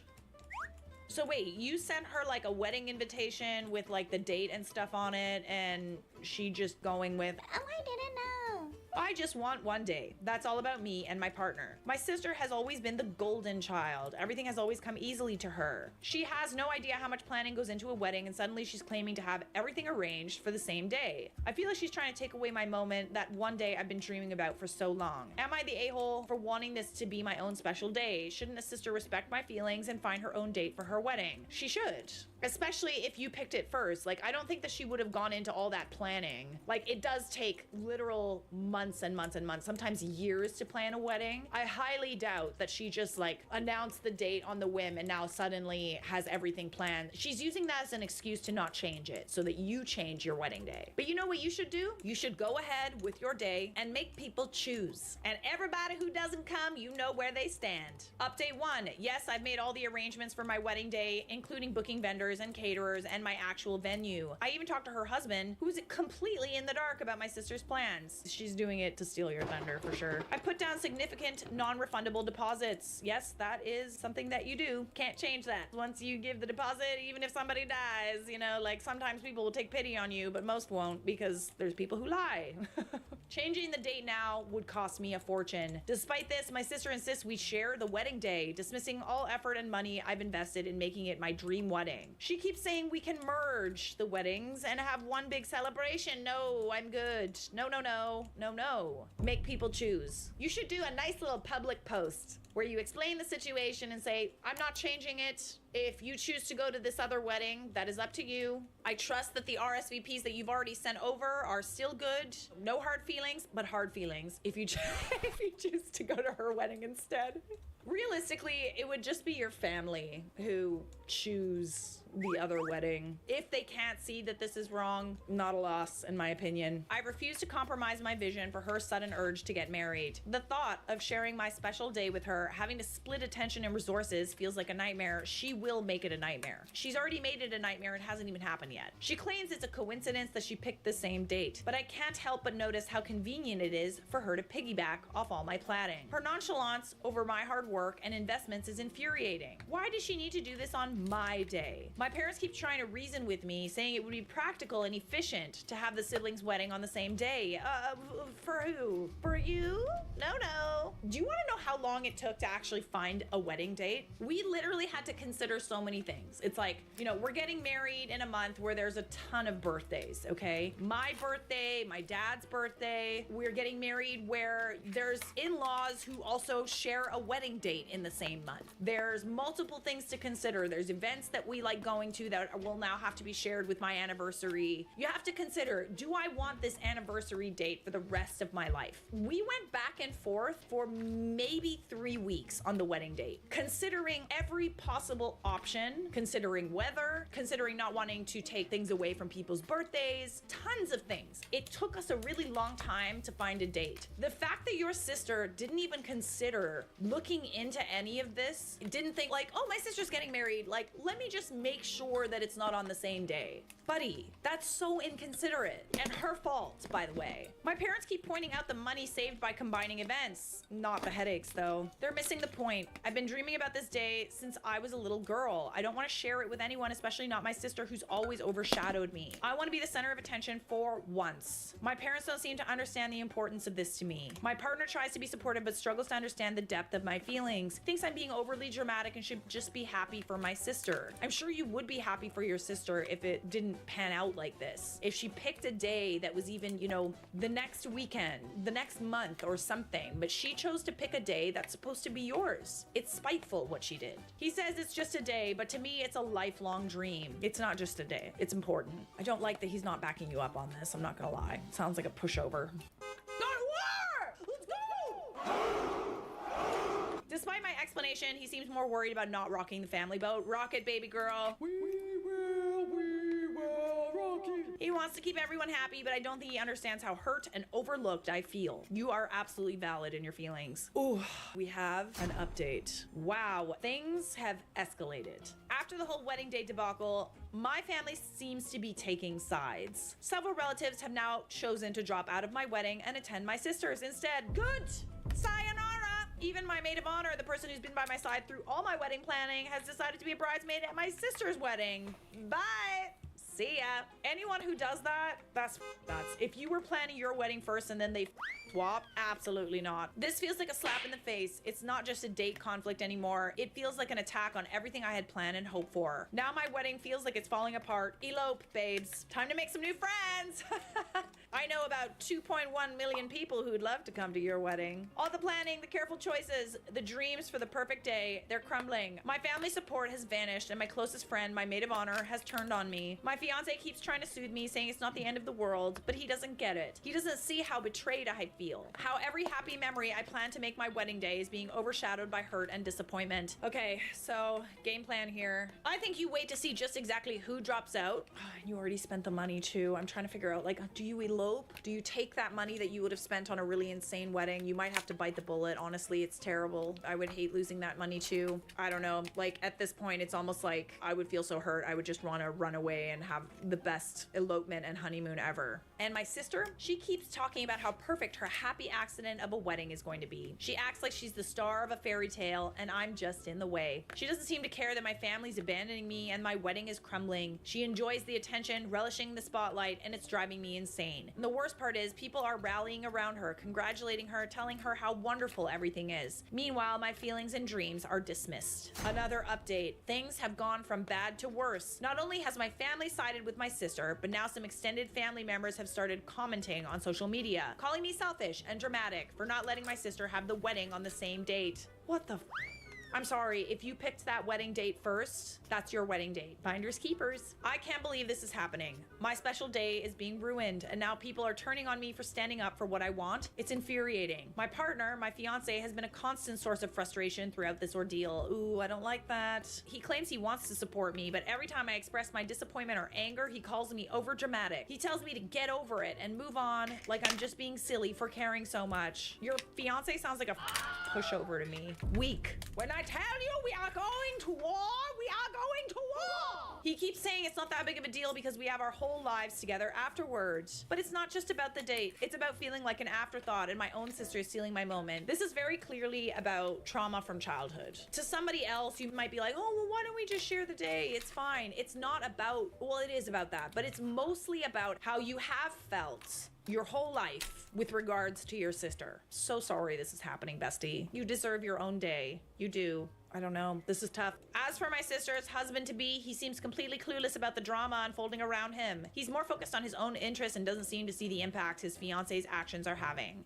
He's blissfully unaware, going about his day while our family is at each other's throats because of his bride-to-be's decision. It's almost as if he's living in a bubble, ignorant of the storm he has unknowingly contributed to. So are you the a-hole for refusing to share a wedding day with my sister? You're absolutely not the a-hole. Sorry, not sorry. To people who are just like, you did a wedding, blah, blah, blah. It's not. It's an important day of your life. Set passwords with every vendor and not the a-hole. I'm glad I'm not alone on this. I understand she's not the a-hole. I just don't really know what to do to advise her in this situation. This, and can you talk to her partner? They may not know your sister is discussing all these plans. Absolutely not the a-hole. Okay, so interesting take in the comments. It's almost as if she wants to merge the wedding so the sister gets her wedding for free or to save costs. It's interesting that your parents are like, oh, it'll be so much cheaper. Maybe that's what she said to your parents as a way to get them on her side, because it's like, oh yeah, like we're gonna save money. What if you don't want to save money? If that's something you want to spend your money on, then go for it. You're 27 and about to marry the love of your life. Stop stressing over the wrong things. Forget about your sister and those who won't come to your wedding. Concentrate on planning your big day and be happy. Redirect your energy toward those who are there to support you and your soon-to-be husband. In a time like this, you quickly shift to like, who isn't supporting me? You could also focus on the people who are there to support you.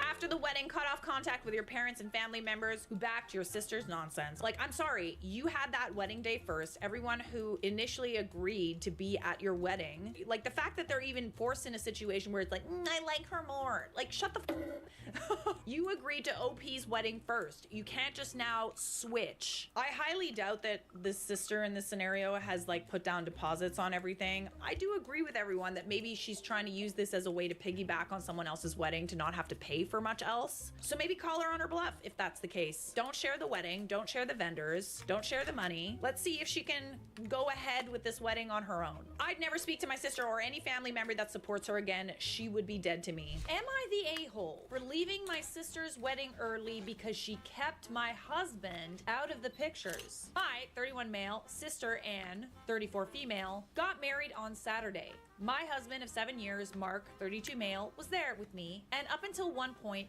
it was an amazing evening. After the ceremony, Anne wanted a picture with all of our siblings. There's 5 of us, and their respective partners, so we started lining up. When Anne saw that my husband was standing next to me, she shook her head and said something about him ruining the aesthetic. I'm sorry, is your relationship not aesthetically pleasing to your sister? Apparently, her plan was to put one man and one woman next to each other alternately.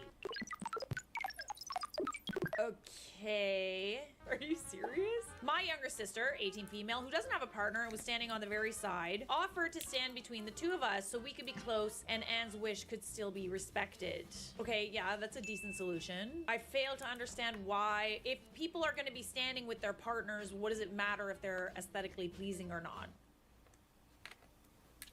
She's horrible. I'm sorry, I'm just gonna say it. It just kind of sounds like she doesn't like the fact that you're gay. Sorry. Is that like, am I reaching here? Because what is this really about? I thought that that was a great solution, but Anne disagreed and told Mark to get out of the picture. He's quite introverted and tries to avoid confrontation under all circumstances, so he simply complied and told me not to get angry. But it was obvious that he was hurt and disappointed by being left out. Yeah, no Sherlock. I failed to see why she wouldn't want her brother-in-law in the photos with her. Obviously, it didn't stop me from getting angry, and I walked away with him. I can understand that Anne wants her wedding pictures to look exactly like how she imagined them. Did she also imagine that her brother would be straight? Burn! But I think that the idea my younger sister proposed was very reasonable. I congratulated Anne and her husband one last time, but then I said my goodbyes. When I was asked why we were leaving early, especially before taking pictures, I said I didn't feel like our presence was wanted.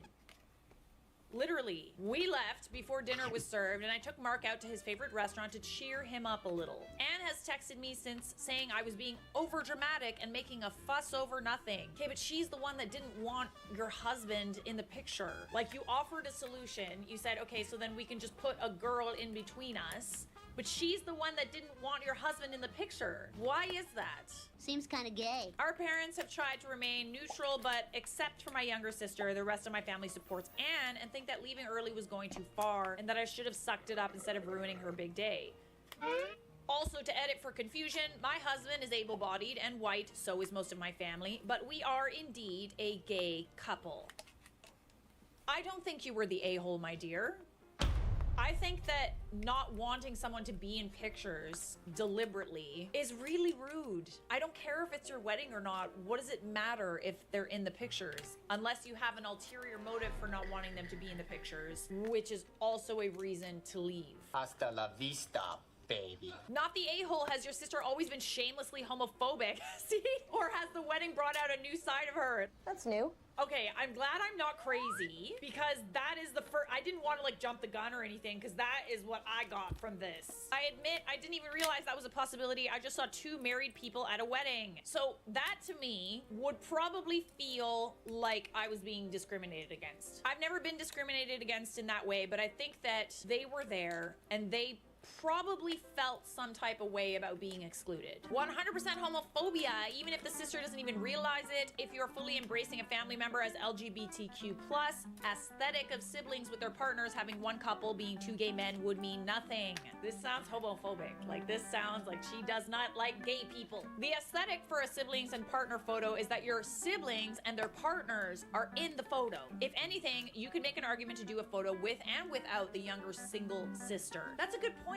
Could have been like, okay, we'll get one where the aesthetic is what I want, and then we'll get one with all the siblings together with their partners. The bride fully didn't want him to be in the photo. It wasn't about that. It was about him not wanting him to be in the photo. Your parents are not being neutral either. That is a good point. They are showing they are uncomfortable with the gay couple by siding on the sister's side of the argument about BS aesthetic and letting it look how the sister imagined it, aka hetero couples only. You're not the a-hole, my dear.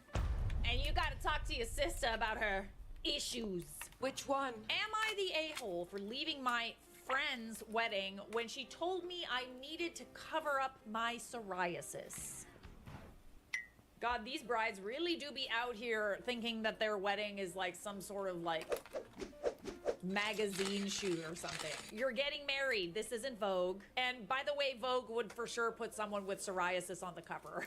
Aren't we keeping up with beauty standards now? Everybody is different. Let's embrace it. You made me sit. I'm sure you were sitting already, but you make you sit down again. I, 24 female, have psoriasis. It is all over my body and presents like vitiligo in a way, just so you can get an image in your head. I have medicated cream that helps with the itchiness, and it also helps with the dryness. The psoriasis is all over my body with it stopping right on my neck, and I do have a few spots on the side of my face near my ears. I've always been pretty embarrassed as I cannot cake on enough makeup to truly cover up my psoriasis. It's textured and thick, and on top of that, no matter what I do or however I attempt said makeup, it always looks horrible. There is something about applying makeup to texture that just makes it look 10 times worse. And the fact that you're covering it up is just like you're adding product to it, and that just makes it stick out more. It just looks like you're trying to cover something up, you know? My doctor also recommended to not smother the areas with makeup as it tends to make it worse and itchier. That is a good point. And it doesn't surprise me because like your skin is kind of peeling off and stuff, and that's kind of creating like an you don't want to be covering that up and putting makeup on it. My friend's wedding was on Saturday, and of course I was invited. I bought a dress that would cover my body fairly well as I didn't want to draw attention to myself. The entire week leading up to the wedding, I was continuously testing concealers on the remaining spots that were exposed, which made me itchy, and I basically scratched my skin raw.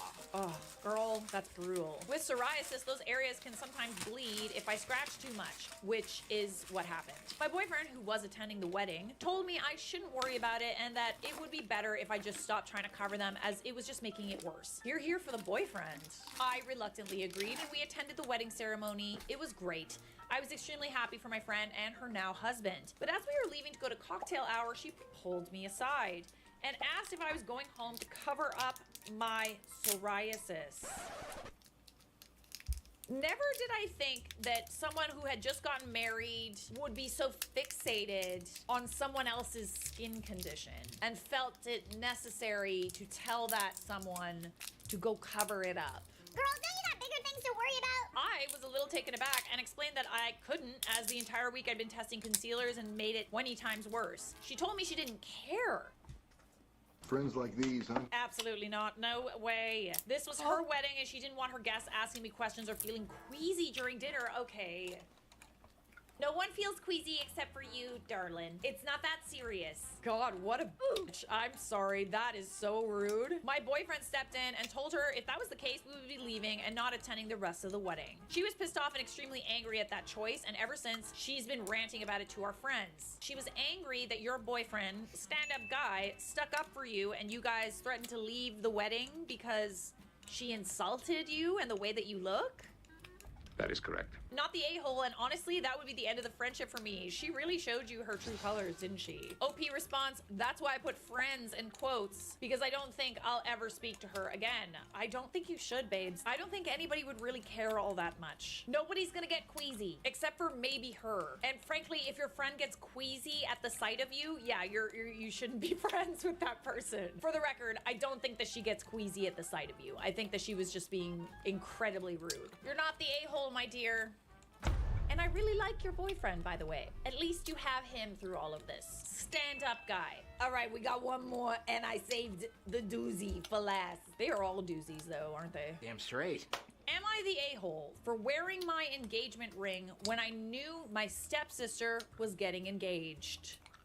I will be the judge of that, but doesn't sound like it. I, 28 female, got engaged at the beginning of December. For Christmas, I was staying with my mom and stepdad, and they were hosting my stepdad's whole family. Step-siblings, mothers, brothers, cousins, families, for a New Year's party. Prior to this, my stepsister, 29 female, Rachel's now fiance Matt, informed my parents that he was going to propose and asked if it would be okay to do it at the party, and my parents agreed. First mistake. For the party, everyone was dressing up, and obviously, to me, I was wearing my engagement ring. As one does. Everybody already knew I was engaged, but it was the first time they'd seen the ring in person. So at the start of the party, everyone was interested in seeing it. Yep. I did notice that Matt was being a bit cold with me, but I thought it was nerves. Oh, was like Matt a little uncomfortable with the ring size? You made him look like a chump? What happened? What's happening here? Or is this simply just a case of your engagement overshadowed his engagement? Let's find out. The proposal happened, and it was beautiful. Everybody congratulated Rachel, but it was kind of a 50-50 on people wanting to look at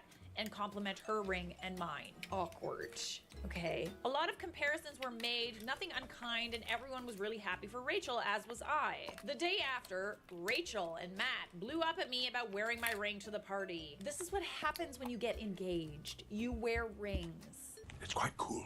Honestly, if they were that worried about the comparison and you know, kind of like taking the limelight, maybe they should have picked a later date to do the engagement. Rachel said I was deliberately trying to draw attention to myself on her special night. What are you talking about? Okay, but you also get to be congratulated on your engagement, not just her. And that since I knew beforehand she was getting engaged, so I shouldn't have worn my ring. No, that doesn't work like that. When you get engaged, you wear your ring everywhere. Since I don't always wear it anyway. Well, okay, that's fair, but like, I would imagine you would probably wear it to like a New Year's Eve party where people are dressed up and looking nice. I don't really agree with this since I've been engaged for weeks and everybody already knew about it. It's not like I stole her thunder, nor did I intend to by wearing my ring. I wore it because I'm engaged, so that's what you do. Matt then accused, I knew it. Listen to this. Matt then accused me of embarrassing her by wearing my colossally large ring,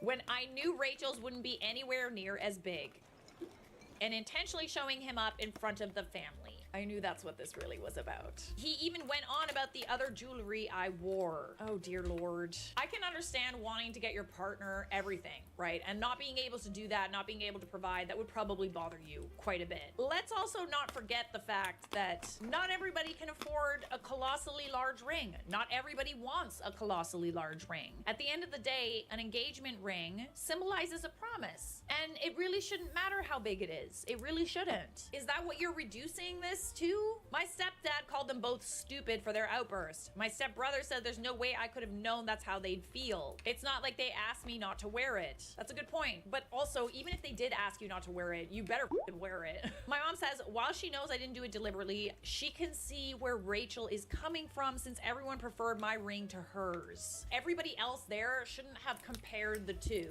I feel like the a-holes here are the ones that were at the party, the family and friends, that were kind of making, you know, Rachel and Matt feel weird about the fact that they had a smaller ring. You should never be like, oh, mine's bigger, hee hee. Men do it all the time. There should have never been like comparisons. She also said that given my ring is quite unique, I should have considered it would draw attention.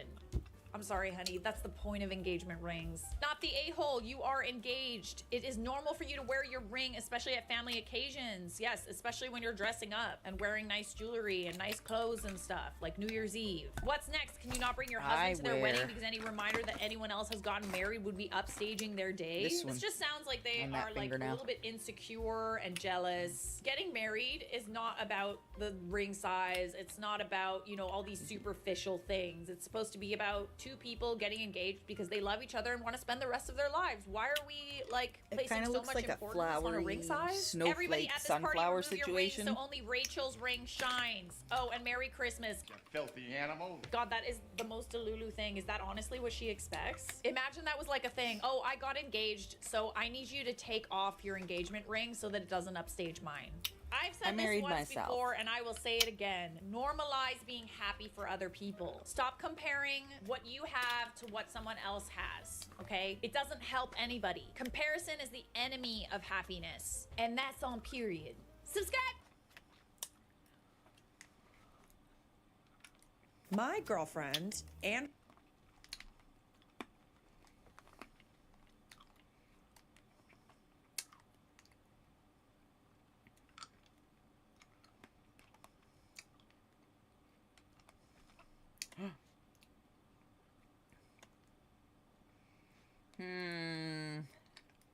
my girlfriend and her sister are both pregnant with my children. Neither of them know about the other. I want to do the right thing.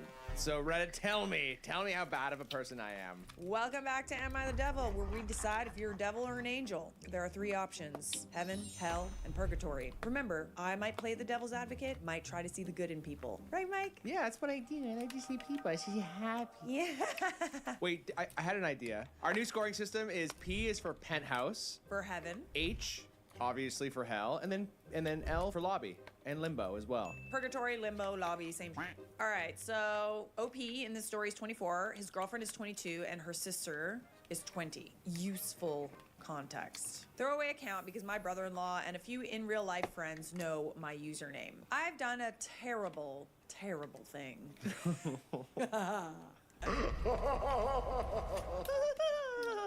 I'm really not looking to be judged here, but I know it's going to come no matter what. What do you mean looking to be judged? You're literally posting on the internet for validation, my friend. On your burner account too, man. On your burner account. I found out the same day about both of them being pregnant. On the same day. So that likely means that you were a cheater. Well, yeah, but like also at the same time. Yeah. With two sisters that are related. Yeah, that's not good. It's almost like worse for her sister, who's the one who you cheated with, right? Because it's like I just slept with my sister's boyfriend. I mean, both things are really. Yeah, both are really shiza. Really massive shiza. That's a huge shiza on both your faces. Huge shiza on both sides. My girlfriend and I have been trying, so I know it's mine. Her sister says hers is definitely mine because she hasn't been with anyone else in 2 months. I convinced my girlfriend to wait, to tell people for a couple of weeks, and her sister said she's going to wait for me to tell the family. Well, aren't you in a little pickle? Speaking of pickle, buddy, keep your pickle in the jar for God's sake. Keep your pickle in your pants. Jesus, quit jerking your gherkin. Quit tickling your pickling. Enough with the pickle tickle. No more pickle tickle for you. Holster that pickle, buddy. It's safe to say, I think after everybody finds out about this, your pickle will not be tickled for a long, long time. We're going to call him Pickle Rick from now on. Pickle Rick. I need to come clean. I need them both to know early on so I can sleep at night. I'm aware I'm going to be hated by their entire family and possibly all our friends. I'm trying to do the right thing, even if there is an option. Any advice is appreciated. Is there no more? No, there's more. Oh, there is. Okay. Oh, believe me, babes, we have an update. But let's unpack this for a second. I like when you make that demon face. It kind of makes me want to come down to the dark side. Ooh. Just for a moment. Bring snacks to roast on the fire. Okay, so advice. How do you tell them? You're gonna have to tell them. Like, I mean, that's kind of the thing with babies. Like, they do end up coming, you know? They do. They're real. They're a real thing. They're a responsibility. How's your job situation? How's your financial situation, buddy? Because you got a twofer. You got a twofer coming. You got a twofer. And that's probably a twofer that you're gonna have to pay for child support. Like, I'm just saying, like, I don't think you're gonna have a relationship with either of these women. Hopefully. Like, there's literally no hope for a relationship. I just with like think either about of the them. family dynamic moving forward. It's like, oh my god, like these sisters are not going to be like every time they see their nephew or niece, they're going to be like, oh my god, that is my ex-boyfriend's or husband's baby. It's tough, man. It So might. what does that They are make both the cousins children? and Still cousins, siblings. right? Oh no, they're brothers. They're brothers or kisters or cuthers. That is kind of fudged up. That's majorly fudged. All right, so we do have an update. Okay. I debated on whether or not to post this, since on the original post I was bombarded with hate and threatening private messages, including a dox threat. However, a few people gave some really solid and helpful advice, so this update is for them. I didn't give advice, I'm sorry. You're just gonna have to tell them. Like, there's no way that's gonna be better than another way to tell them. You're still I posted last Friday afternoon. On Fridays, my girlfriend gets off work at 10. I told her sister to come over at around 9:45 p.m. because we were going to tell her the truth. She agreed, and I waited. The anxiety I felt was tremendous, but I just kept reminding myself that this was all my fault and nobody else but me made that mistake. That's good that you know that. Accountability is everything. Accountability is important. It doesn't like excuse what you did, but like At this point, you're going to be attached to them forever. yeah. Because you also want to be a good father. So it's complicated and nuanced. I think you have to tell them. I'm kind of curious about this update, and then we can kind of unpack it after that. But yeah, what do we got here? When sister didn't arrive by 10, I knew something was up. My suspensions were confirmed. Suspicions? Suspension. He wrote suspension. He's going to be suspended pretty soon. I always like to like actually read out what they wrote. Were confirmed when they walked in the house together at 10:15. They sat me down and explained the situation. Oh my god. Oh my god. My hands are sweating. I have heart palpitations. Sometimes I like don't even need coffee. We just read these stories, and I'm just like, Okay, so sister had come clean to girlfriend.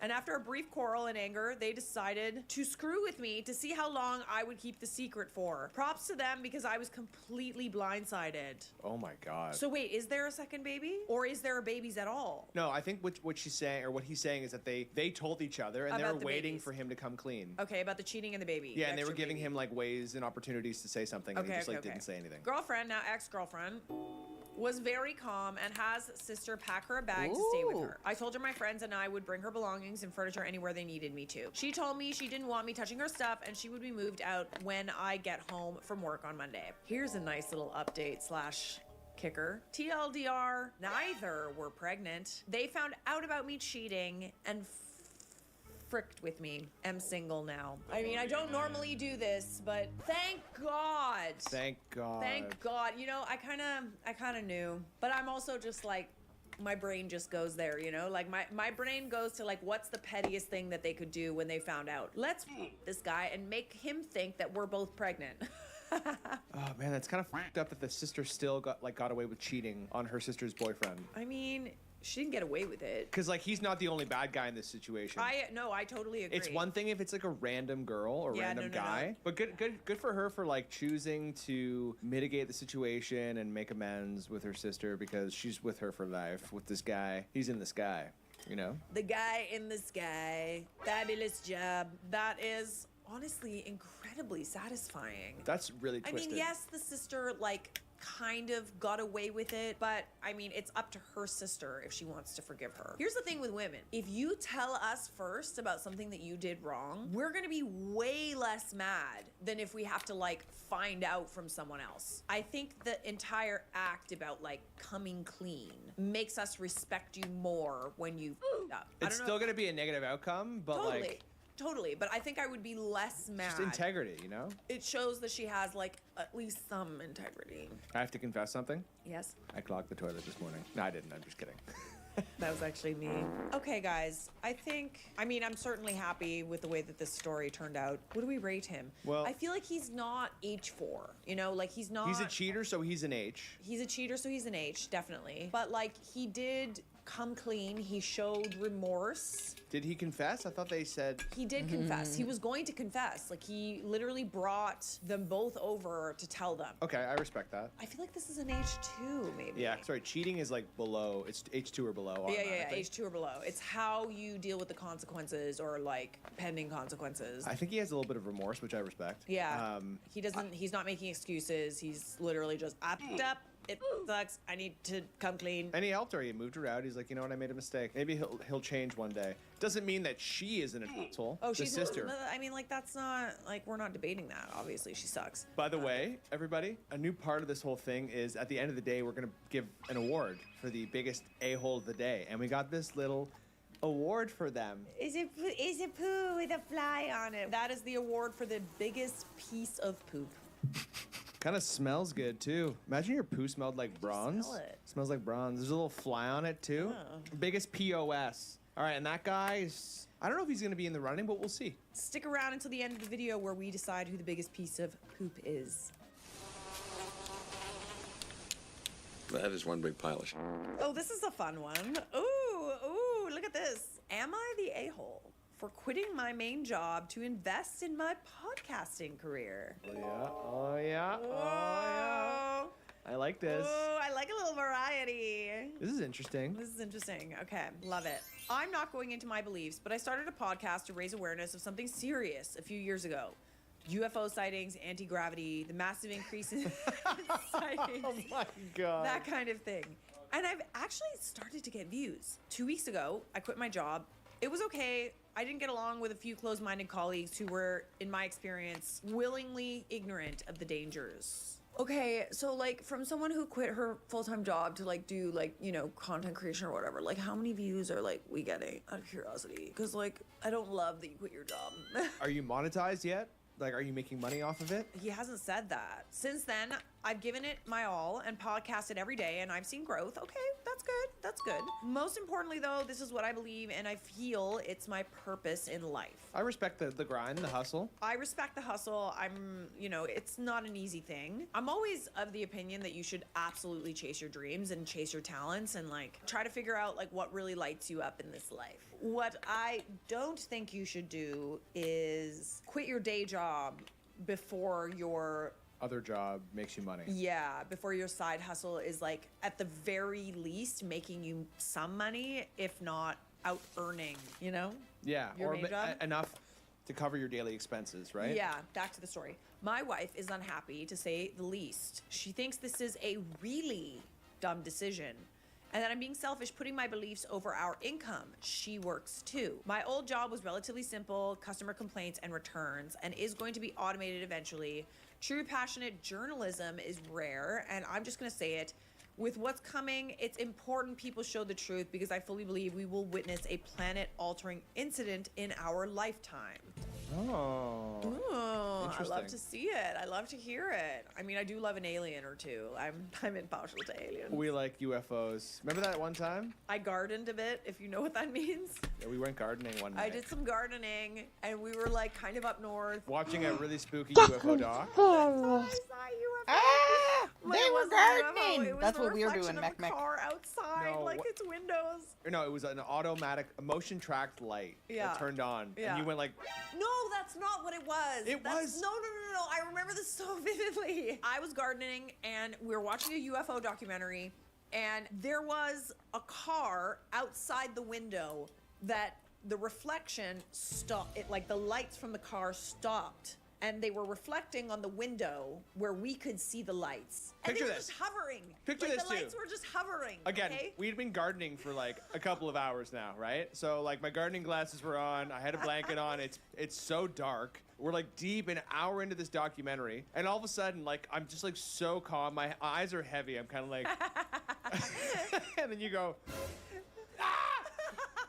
Oh my God! I'm like, what? What is it? You're like, a UFO! I'm like, what? And you're like, wait.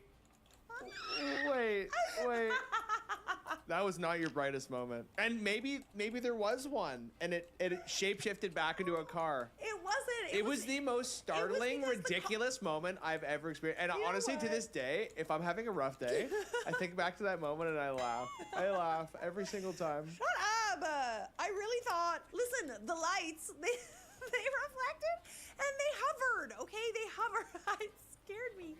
The point of this story is we do love a cheeky UFO. Okay, we love a little cheeky alien. We like to clap them alien cheeks in this house. Would I quit my job to clap alien cheeks full time? Probably not. Do you think aliens are real? I think aliens are real for sure. Have you seen some of these documentaries? Not to go down a rabbit hole here, but like former defense minister of Canada being like, yeah, they're real. Yeah, they're actually like a simulator.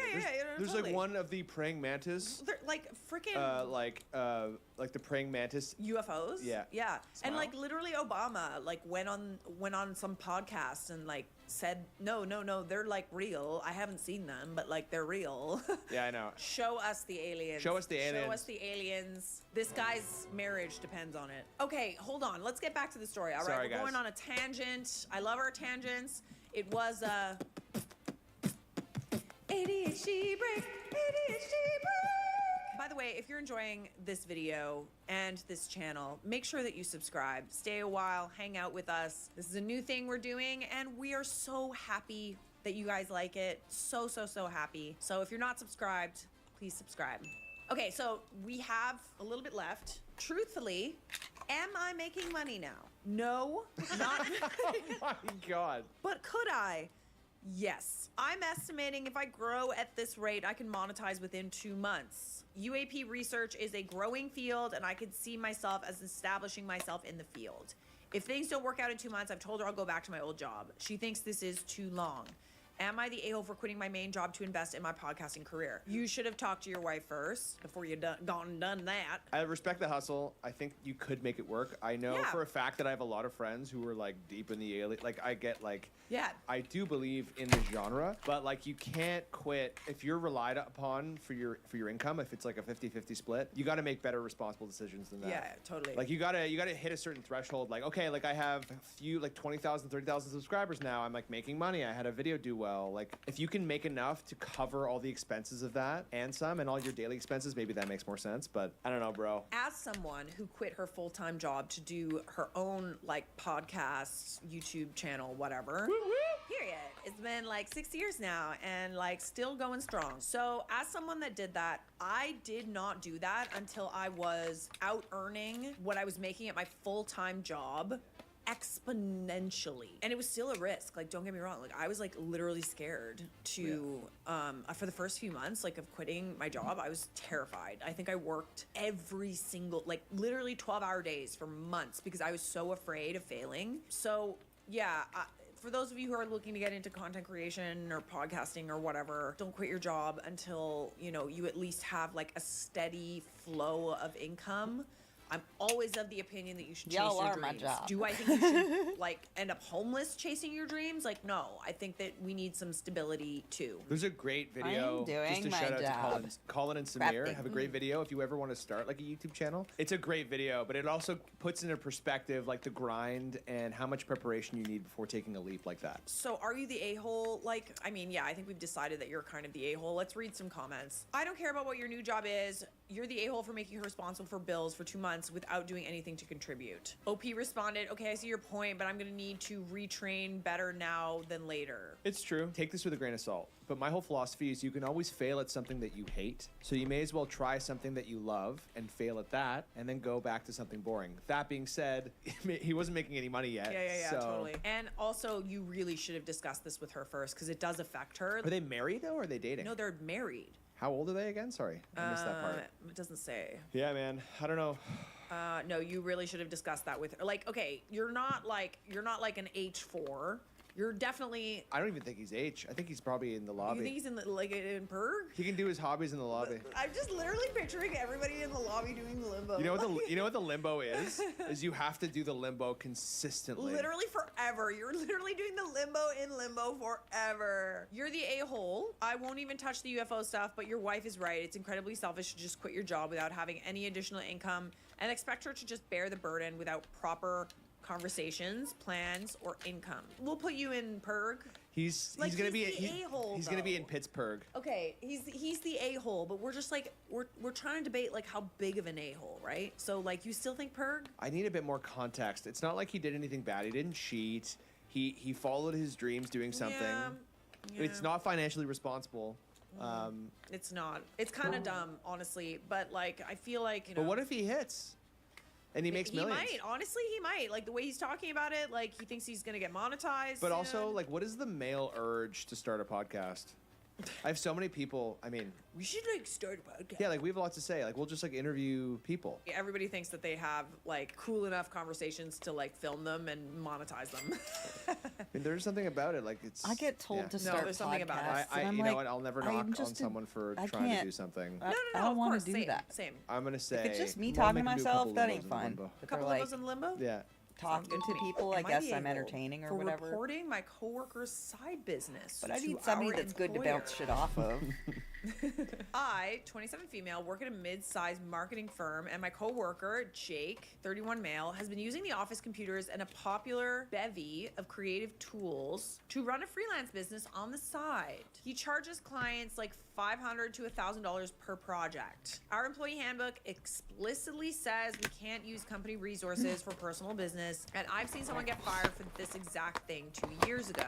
I found out because he mentioned it casually one day, said he was making decent side money and it wasn't hurting anyone since he only did it after 6 p.m. when the office was empty. Honestly bothered me that he was basically getting free expensive software and equipment while the rest of us have to follow the rules. The software suite alone is $70 a month if you pay for it yourself. Was he paying for it himself in addition? No, she's saying that he's using like probably Adobe or like whatever, like an office suite for like graphic design, I'm guessing, maybe. Yeah, maybe. I reported it anonymously to HR because it felt like the right thing to do. I don't know about that. I'm not an expert on the right thing to do because I'm like pretty good at the bad thing. But like, I feel like maybe you should have given him a heads up first. Maybe talk to him about it. Yeah, you didn't need Or to just get... mind your own business. You How could have about that? minded your own business. Listen. Just because someone has a bit more self-efficacy and drive than you do. I mean, it bothers me a bit. Yeah, I mean, I'm trying to see the good. I feel like you could have definitely told him, like, hey man, like, just be aware, like, we're not actually, like, allowed to be doing that. Don't mean to be a party pooper, but, like, you know, if enough they noisy find out, crackers. you're gonna get in trouble. Like, I feel like it would be good to, like, not do that here, you know? Was he a lot younger than her? Or was she younger? Was she older? She's 27, he's 31. So, company policy exists for a reason, and I didn't want to be complicit if it came out later because I knew about it. Complicit? Come on.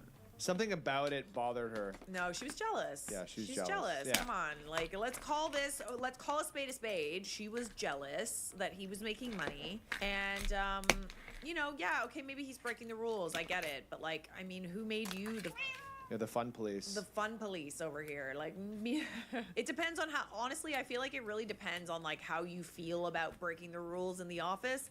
I know me, for one, I like wrote my script. Like, I wrote my script while I was like working, but I still got all my work done. So like, I don't know why it mattered. Did you write like personal emails on your work computer? Is that not still using resources? From Oh your... my God, I bet she is. Like, I literally I bet mean, she like, is. I'm just saying. We it's all, like, everybody does it. Like, let's be honest. Nobody is just completely studious. Like, when you're at work, you're not checking your phone. Like, do you use your printer at work to print out like concert tickets? literally, like, what the okay? fuck? Like, Where's we the line? all, I know, we all kind of like bend the rules. I guess it's when we're not. in. It's different because he's making money off of it. Yeah. But yeah, like what the fuck? He's like 4 years older than you. He's probably been working a little bit longer than you. Like, you know, don't be a Boy Scout. Sorry about my swearing. It drives me nuts. Be cool, man. Be cool. Yeah, just be cool. Jake got fired within a week and somehow figured out it was me. He texted me that I ruined his life over nothing and he was just trying to build something for himself. His girlfriend called me a corporate kiss.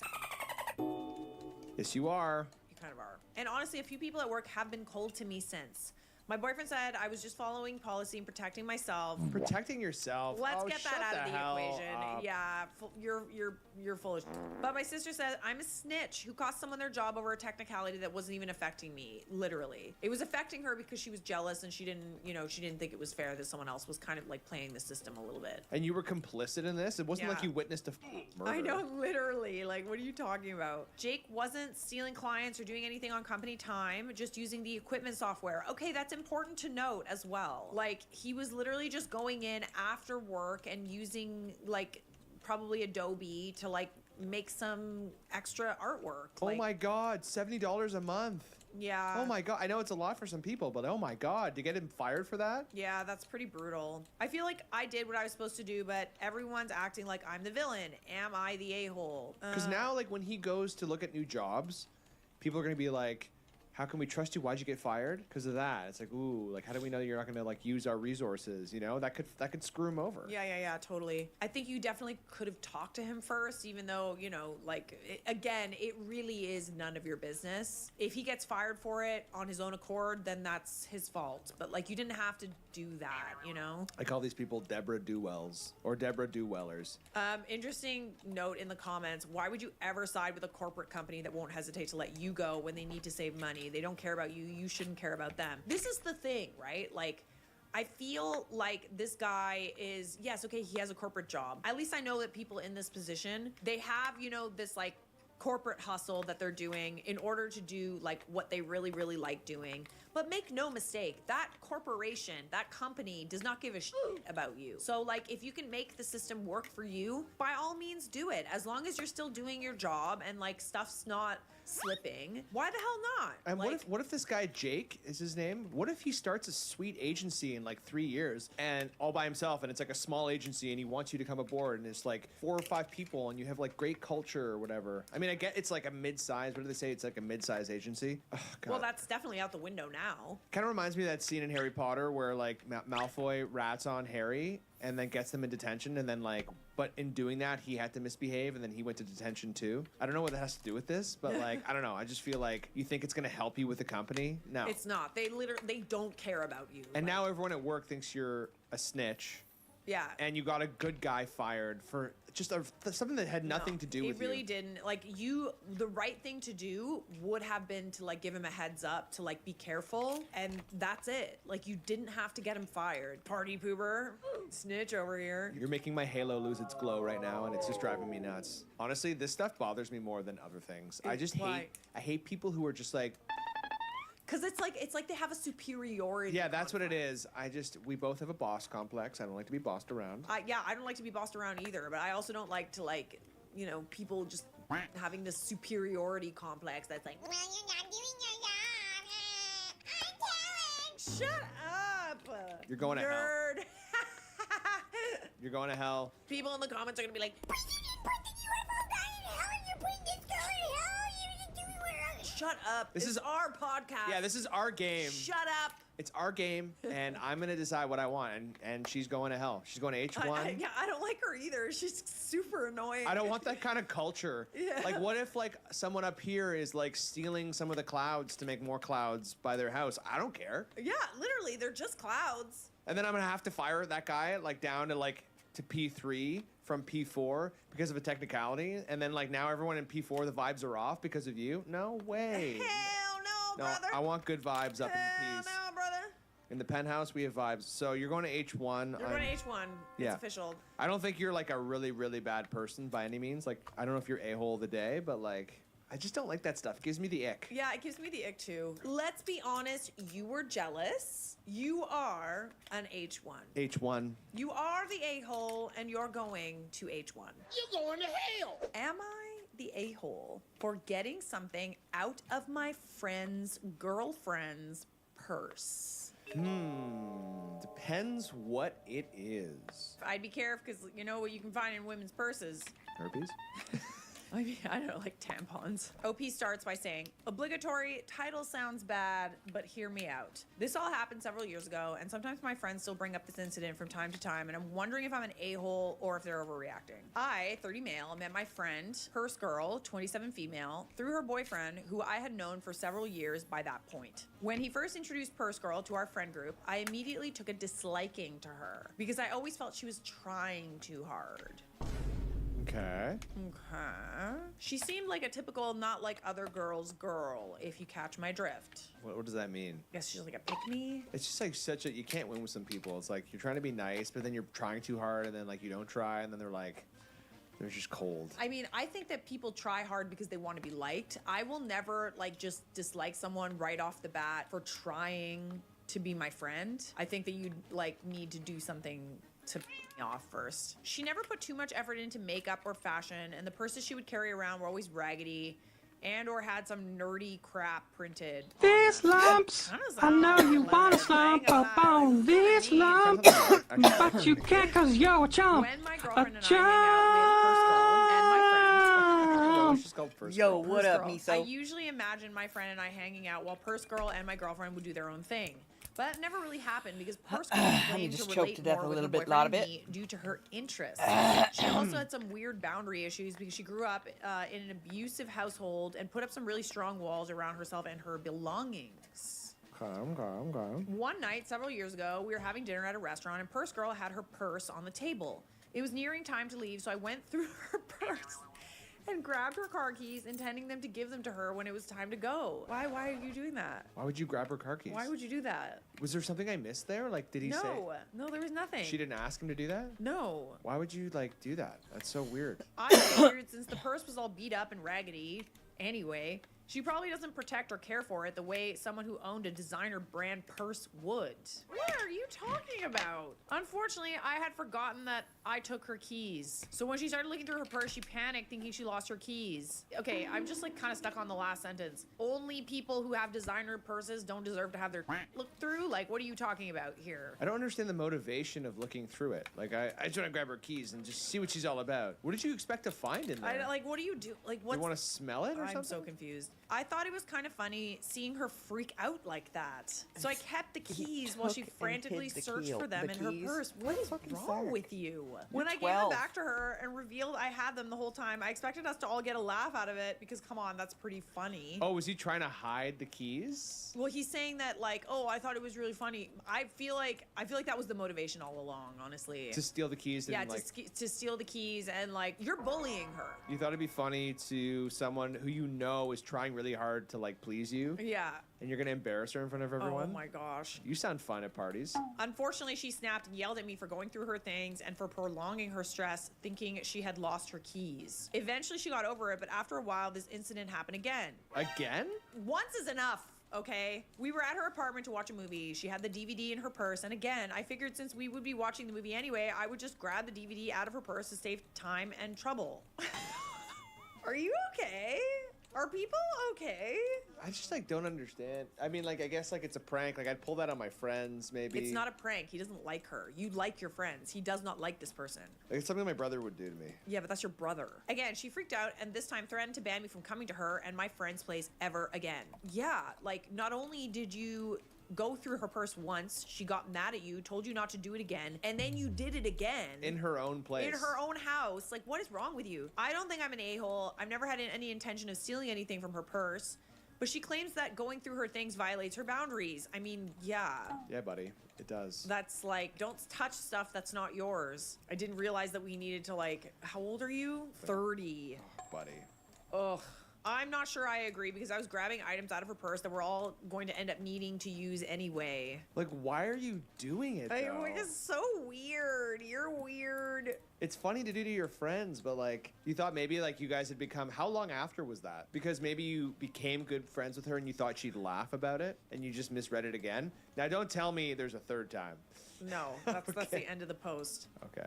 You're like straight up bullying this person for literally your own enjoyment. Like you just enjoy tormenting people, which is really weird. Yeah, maybe the second time he was trying to, like, make light of it and hopefully, like, I'm gonna try and see the good. Like, maybe he was just... They knew each other for a few more months and he thought it'd be kind of funny. It was just like maybe 3 people there. He thought it'd be a joke. I don't know. I'm grasping at straws here looking for the good. It's just so dumb. I don't know what the hell the point of this was. I think it's really funny that you started this story out by saying, oh, obligatory, title sounds bad, but it's not that bad. It's like a lot worse than what the title made it seem. I guess like what he's saying, if I may, is that like it wasn't like I was searching her purse for something. I just like pranked her and took something from her purse. I think that's what he's saying by the title. Like I wasn't going in looking through being like, what's this little thing? Yeah. I don't know why it's all about sniffing. He was doing that. I thought he just grabbed her keys to prank with her. He still went through her purse. He went through her purse. Like, what are you doing? I think that's what he's saying. He's like, I'm not defending him, but I think I'm like, just trying to explain the title. It's like I went in there with the intention of pranking her, not like actually like being curious. He didn't even admit to pranking her. He's like, yeah, I'm just gonna go through her purse, grab her keys. I didn't even really realize that this needed to be discussed, but like, don't touch other people's shit without asking. Especially when you don't know them that well. Like, what do you? And like, he also doesn't like her either. I think starting the story with that kind of thing makes him seem like an idiot. Yeah, totally. Yeah, so I like, she's like always tries to like make us. She's so annoying. She just tries to be nice. I stole her keys. So I stole her keys and embarrassed her in front of people. Cool, bro. Cool. You're the a-hole. I like how you do a long setup describing why you believe she's unlikable and carries an ugly purse, which then justifies you rifling through some ugly purse. No matter how the purse looks or how little you like her, her purse is a personal area that you shouldn't be rooting through. Again, yeah, it's like, what does that have to do with the story? It doesn't. Like, she has this stupid face. I think that he's trying to like. Oh yeah, like she sucks anyway. People still deserve basic respect even if you don't like them.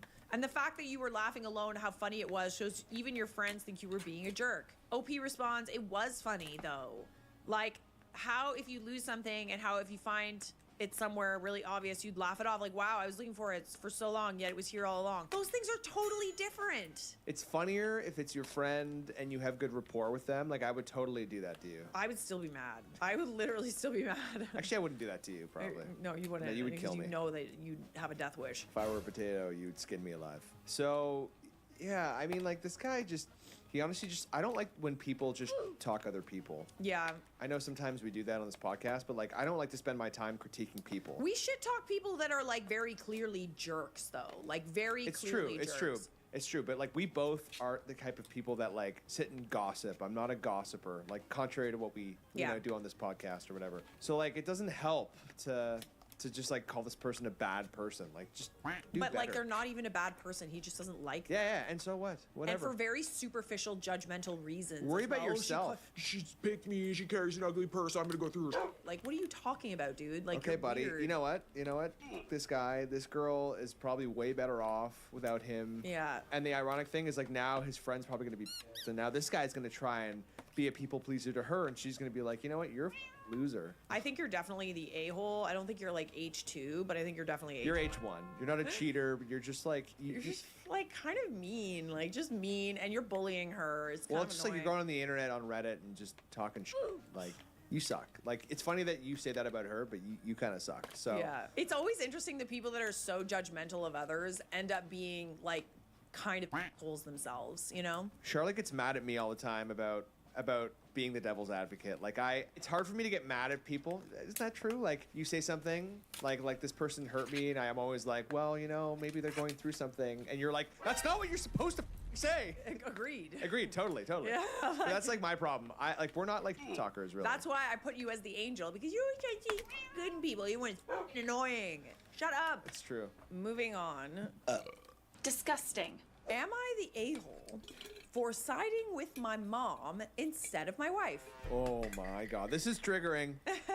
This is triggering. My wife and I have a son who's about to turn 5. My parents, mostly my mom, have been providing us with free childcare since he was a few months old. My mom follows all our requests, no screens, no added sweeteners, and gives our son a level of care no amount of money could buy. And we couldn't afford even the inferior level anyway. Our son loves my parents. He loves my wife's parents too, but he sees them way less, and is always happy when I drop him off and when my wife picks him up. I have an older brother that has issues, and my parents have bailed him out several times in the past. A few years ago, he totaled the car they bought him, and they said they were done helping. It turns out they've been paying his rent for the last 2 years. My wife made a comment about how the squeaky wheel gets the grease and no one will ever wonder who their favorite is. I like that saying, the squeaky wheel gets the grease. I feel like we recently had a conversation about this too. My mom was mad and she spends 40 plus hours a week on us, and she can do whatever she wants with her money, whether that be paying her son's rent, on it, or setting it on fire. It was definitely an extreme response. So wife made a comment, the squeaky wheel gets the grease, I'm guessing is the wife's way of saying like, oh yeah, you are always helping, like, you know, the deadbeat brother kind of thing. Like, you're always helping him out or whatever. He's the favorite, like it's obvious who the favorite is because you keep bailing him out. Okay, and then the mom got mad because she also helps them out too with their son, and she can do whatever she wants with her money, whether that be paying her son's rent on it or setting it on fire. My wife demanded an apology and said she didn't deserve to be spoken to like that. My mom apologized for being vulgar, but said the sentiment stands and she wants my wife to be quiet about her financial decisions. They went back and forth until my dad made my mom go upstairs. My wife seethed the whole way home. Interesting. My wife wants to stop relying on my mom for childcare. She said her mom can do some babysitting and we can find a daycare until school starts in the fall. She said she couldn't trust our son with someone emotionally volatile. I told my wife she was the instigator and asked why she couldn't just ignore information about my brother. I feel like there's more to that story, possibly. I mean, to some extent, like, I agree that, like, it's none of your wife's business who, you know, her mother-in-law spends her money on. But she's also doing a lot. Yeah. Yeah, this is a tricky one. Yeah. There's pros and cons, right? Like the overbearing mother-in-law who helps a lot and is helpful, but like eventually kind of overstays their welcome, who wants to be involved, but also like, yeah, I don't know. It's tough. It's a tough one. I'm not exactly sure. I also kind of feel like it's none of the wife's business. First of all, I'm fully of the opinion that, like, I don't like when parents coddle their children. I don't think that it's helpful to constantly bail your kids out, because then the kid learns that they never have to suffer consequences, they never have to try in life, because mommy and daddy will always be there to bail them out. And it's actually interesting to watch when parents decide to step back, how much that child flourishes without the parents' involvement. That's only because of like experience that I know that. I think it's always, parents will always try to help their kids, I think sometimes you do a lot more harm than good, perhaps. That being said, I still fail to understand why it is your wife's business. Like, your mom does sort of help out a lot. Yeah, lots to unpack. It's weird. It's like the fight was about how she was spoken to, kind of what it was, but maybe that was the straw that broke the camel's back. The fight was about the wife saying, "Oh, well, you like the other guy more." No, I know. You're obviously, no, I get that he's part. the favorite son. But I get that part, but it was escalated by like the fact that she was like, I don't like to be talked to that way. Yeah. But I think that the mom said that because it's like, well, what, like, I'm literally spending 40 plus hours a week taking care of your child. What do you mean that my other child is my favorite? Yeah, it's like, what the hell are you talking about? Maybe there's more there. Like, maybe there's like history or something there. I'm not sure. Yeah, it's difficult to say, but again, like, it's kind of like not really. And also, like, what does the other kid have? Like, is it like some sort of like a disability, or is he... No. He's saying like he's a troublemaker, essentially. Like, I think that like he's either getting into debt or getting into trouble. Like, I think that's what they're alluding to. I said our son loves his grandparents, and yanking them away from him right before he transitions to kindergarten might traumatize him. I reminded her we can't afford daycare. My wife said I'm unsupportive and siding with my family against her. I'm not trying to be unsupportive, just to give honest feedback. Should I just have said she was right, even though I don't think she is? The age-old question. I actually think that in this case, you had a right to stick up for your mom. 100%. Yeah. I mean, like, yeah, why is her mom not participating anyways? You know what I mean? Like, maybe his wife is jealous that the mom gives the like squeaky wheel money and not them. Yeah, maybe because they're struggling financially, and her way of helping out is by like taking care of their kid. Yeah, totally. You know what I mean? Yeah. But then, like, if you stop her from watching your kid, does that mean that she's gonna give you money for daycare anyways? Is that like her logic? Like, maybe if she's not here and my mom helps, we could afford it if she gives us some money instead of like spending time here. I don't know. I mean, she's saying that she doesn't want the mom to help anymore. She wants to go to daycare. It doesn't say anything about also getting money now. I actually think that you're not the a-hole. Yeah, I don't think so either. I was a little triggered by the title, I ain't gonna lie. But like, I think you're totally right. It is none of your wife's business. She can have her opinions about it, but she certainly doesn't have a right to tell your mom how to help her own children, especially when your mom is spending so much of her time helping you for free. Yeah, and sometimes... So ungrateful of her. Yeah, and that whole thing about like her being mad about how she spoke to her. Yeah. That's just like, I don't have a good enough argument. Yeah. So like, I'm mad You're about mean something. to me. I hate that. You're being mean to me. Well, you were mean first, so fuck you. Not the a-hole. Your wife was rude to say that to your mom. It's your mom's money. It's also nobody else's business. I would be angry if she said that to me, and I don't get angry very easily. Can you imagine you said that to Karen? Or if I said that to like your parents. Yeah. Oh, well, you like him more than her? Yeah, like... Listen, we can have our opinions about all of those things, but it's not our place to like... To confront someone about how they spend their money. Or how they help their own children. Exactly. If your mom has been babysitting for almost 5 years, she's been giving you and your wife financial benefit even greater than 2 years of rent. She could have saved you all over $100,000 at $2,000 a month, and she's giving your child one-on-one attention, which he wouldn't otherwise get. You and your wife, by extension, are the favorites. Your wife is an idiot, not the a-hole. Yeah, I agree. I completely agree with that. I think we might have a pH on our Do we have a hands. pH? Wait, let me warm up the fireplace. Do you want regular milk in your hot chocolate? Would you like oat milk? Here's some cookies. Oh my God, the cloud cookie. It's got everything in it. Chocolate chips, cookie dough. Come on up. You're okay. You're in P1. Welcome to heaven, mother. Am I the a-hole for telling my friend that I've accidentally been sleeping with her fiance?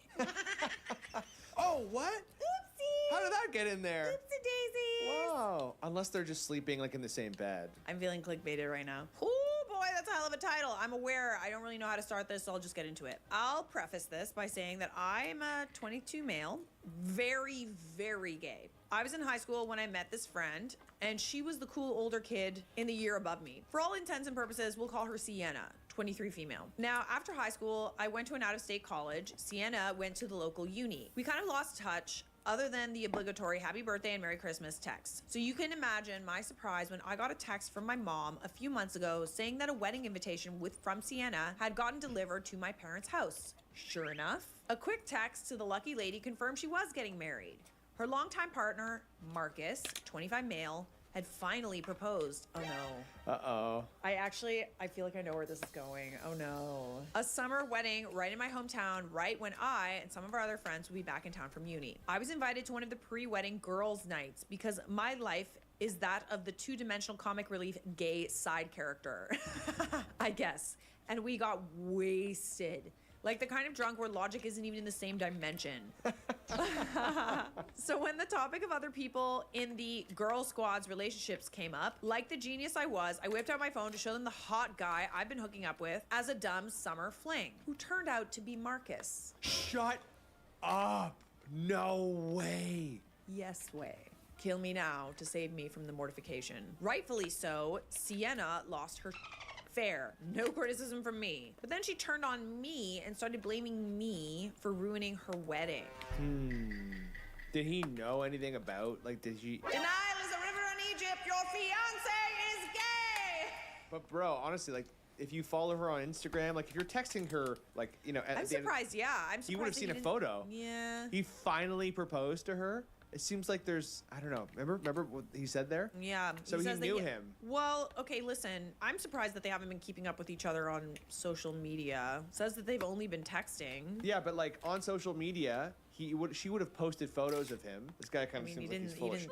It's a good point. Good thing to note. For clarification, because I'm sure this will come up in the comments, no, the wedding invitation did not have any photos on it. It was one of those minimalist designs with over-the-top calligraphy. That's it. Her socials only feature her. I had no way of knowing what he looked like. I don't personally think I was at fault here, but here is where I think I messed up. I very loudly, and to the entire club, drunkenly said, "It's not my fault your cheating fiance likes getting his back out, Sienna." Oh my god. I just like have a hard time believing that you didn't see a photo. Yeah, so do I. I mean, like, no engagement photos, nothing. Who knows? Some people just really aren't on social media like that, though. Like, some people just genuinely don't, they're not on social media like that. The line that got me was, and maybe it was the way you said it, but like her husband, fiance finally proposed. I was like, why would he say finally as if like it had been a while? Yeah, I mean, that's a good point. All right, let's keep that in mind, guys. I don't Keep it in know. mind for the story. I don't know, man. I find it hard to believe in this day and age that you did not see a photo. But let's just kind of deal with, like,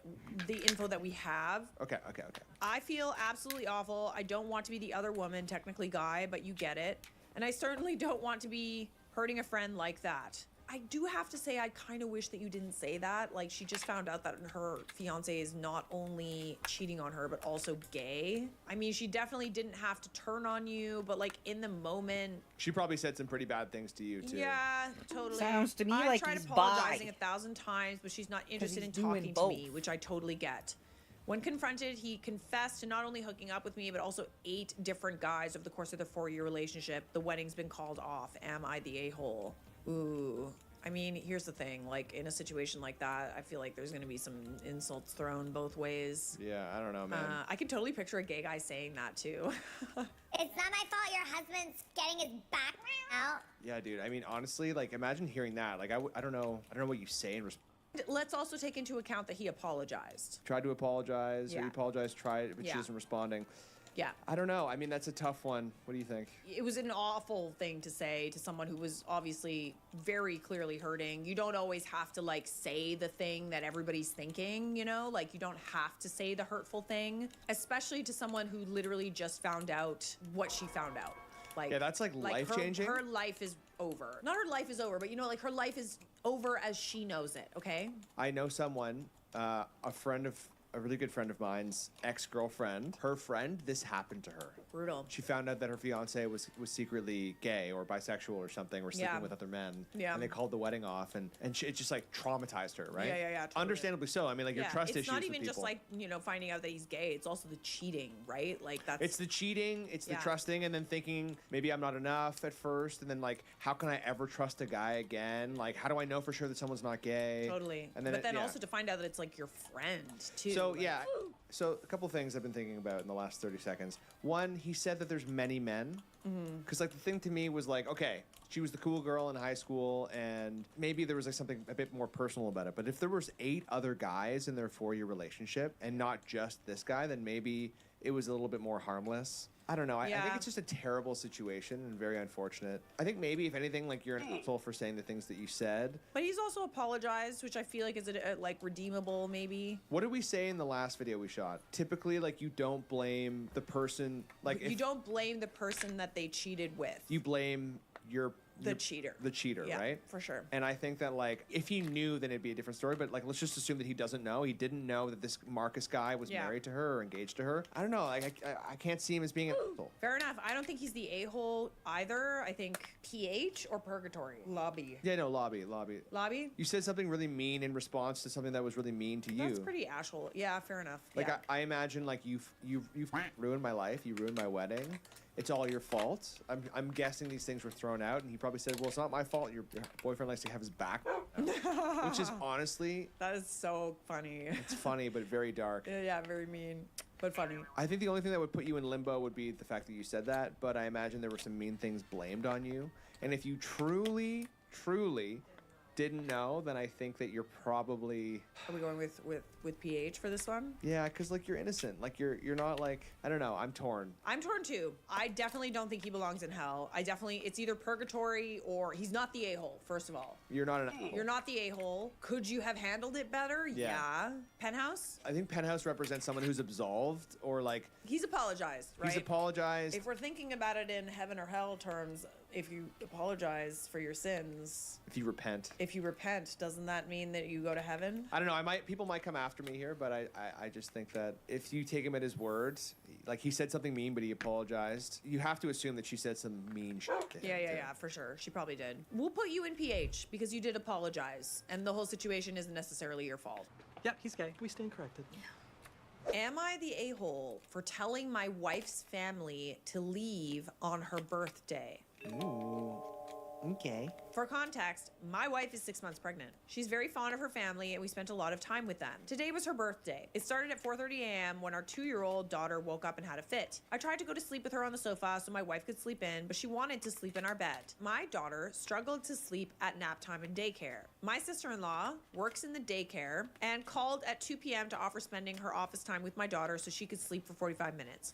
Which was very nice of her. My wife picked her up from daycare at 4 p.m. and I came home at 4:30 p.m. with a takeout pizza and gifts for my wife. My daughter was a bit grumpy but managed all right. At 5, my sister-in-law called my wife and asked if she and her daughter could come for a short visit. Our daughter and niece played together and had a lot of fun. At 6 p.m., my sister-in-law started telling her child that they were leaving soon. By 7, my mother-in-law also came for a short visit. Sister-in-law and niece still hadn't left. 10 minutes later, our daughter couldn't take it anymore. She was tired and sleepy and had a complete meltdown. I took her to bed and tried to calm her down, but I didn't manage to do it. I tried for 10 minutes and she was screaming the whole time. They were sitting in the living room just outside her bedroom, small apartment, chatting as if nothing had happened. At 7:20 p.m., I exit my daughter's room, and with all the calmness I can muster, I say, can we all call it a day? Because you couldn't calm down your own daughter? Like, you tried for 10 minutes. Try harder. It's your wife's birthday. She deserves to have some family time. What are you doing? I'm sorry. My wife comes into the bedroom to help out our daughter. So not only did you not sort out your daughter in the morning, you also didn't sort out the daughter at night. Everybody else seems to be pitching in and helping, but you try for 10 minutes and you don't want to do it anymore? My wife comes into the bedroom to help our daughter. At this point, I'm livid at her family for not leaving and making quite a few aggressive, silent gesticulations in their direction while they couldn't see me, but my wife could. Just going like this. While mouthing, why can't they just effing leave? Dude, why are you like What's wrong with you? escalating this like crazy? This is like, it's literally your wife's birthday. She can do what she wants on her birthday. Her family is there to see her. The irony is that he's like trying to make her birthday special and he's actually trying to ruin it. He's literally ruining it by trying to like calm everything down. Or what, just because your daughter had a tantrum and she's tired, she just needs to go to bed. Daughter needing to go to bed doesn't mean, okay, everyone out of the house. Like, imagine like our friends like that are parents. They just put their kids down for like a nap or whatever when the baby's tired. I can't imagine being like, everybody out, baby needs to sleep. Yeah, I don't know. Doesn't make any sense. Doesn't make sense to me. My wife told me to calm down, which they might have heard. They apparently got the hint and left pretty quickly after. Now, this obviously is not how I wanted my wife's birthday to go, but what's done is done. My wife cried a lot when they left and made it perfectly clear I ruined her birthday by overreacting. I think her family ruined it by overstaying their welcome, and I said as much. Yeah, no, bro. I think you're kind of in the wrong. Yeah, here. you're kind of a jerk, buddy. Like, you should read the definitely room. apologize for overreacting at the very least. Read the room. Yeah. She went into her room and fell asleep, and I'm currently sat in the living room writing this. So Reddit, am I the a-hole? Yeah. Yeah. You should apologize to your wife. You ruined her birthday and like overreacted all because you didn't want to just like calm your own daughter down. I think maybe that it came from this like paternal instinct to like protect his wife and like keep everyone calm and just like, I don't know, maybe he was overstimulated too and he was just like, I don't know what to do. Yeah, but like, I don't know. He's an asshole. I mean, he's a jerk. Like, if we're talking about this in facts, like, no, he's an asshole 100%. OP is getting a lot of you are the a-hole comments, which is fair. I posted this because I wanted feedback. I'll take time to read them all. I do, however, want to clarify one thing. 10 minutes is a short time, but I would normally not give up after 10 minutes. I've never seen my daughter so desperate, and I honestly feel sister-in-law and mother-in-law were being inconsiderate. Didn't your sister-in-law literally help you out, like, earlier in the day? As I said, it's a small apartment, and if you don't sit in silence, there will be a lot of noise. Edit 2, I'd like to add this is an hour after our daughter's normal bedtime. What?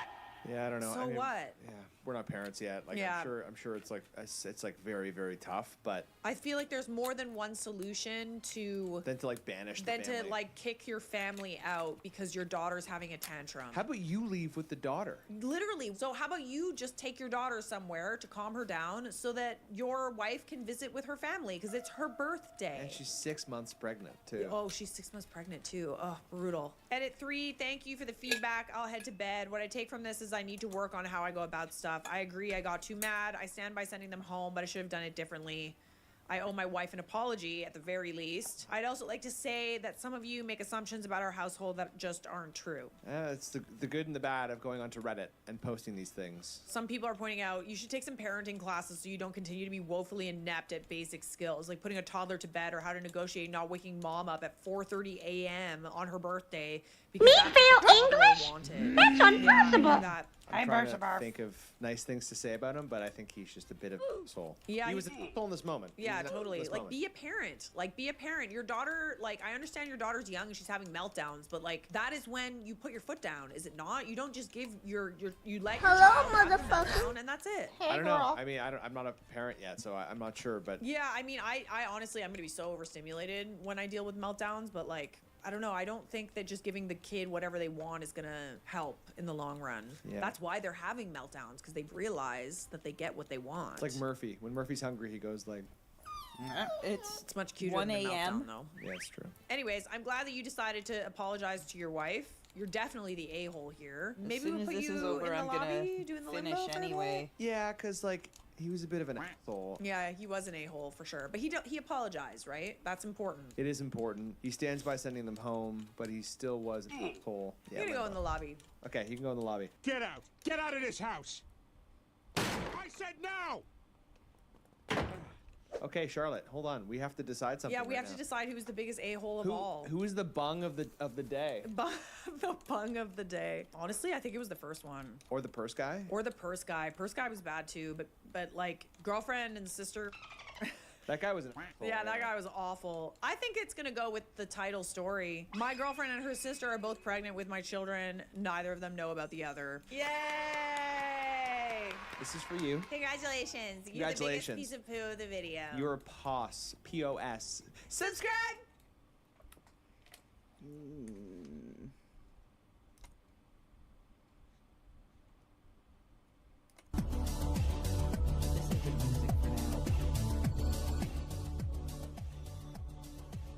Yeah, there you go.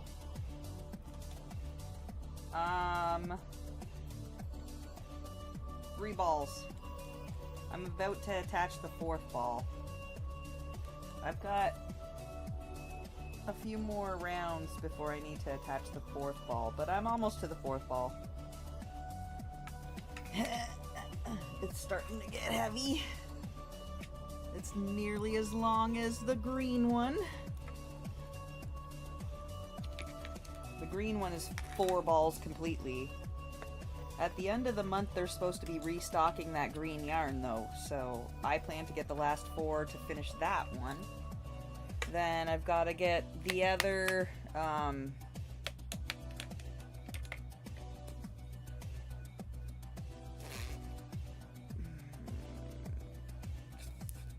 32 balls. 8. Wait. T&L's 3 blankets, and I want to make a rainbow one. An ombre rainbow.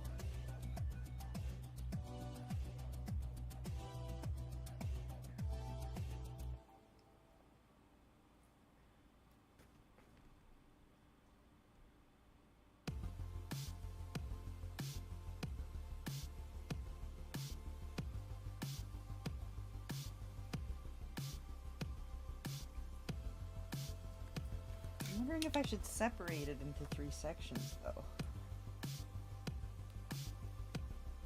No, the coloring makes sense for the transition, but it won't make sense right here. It'll just be a sharp adjust from like pink, red, orange, you know.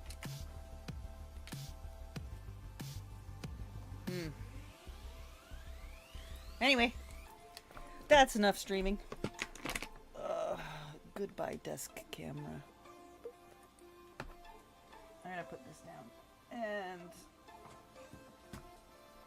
words. Alright.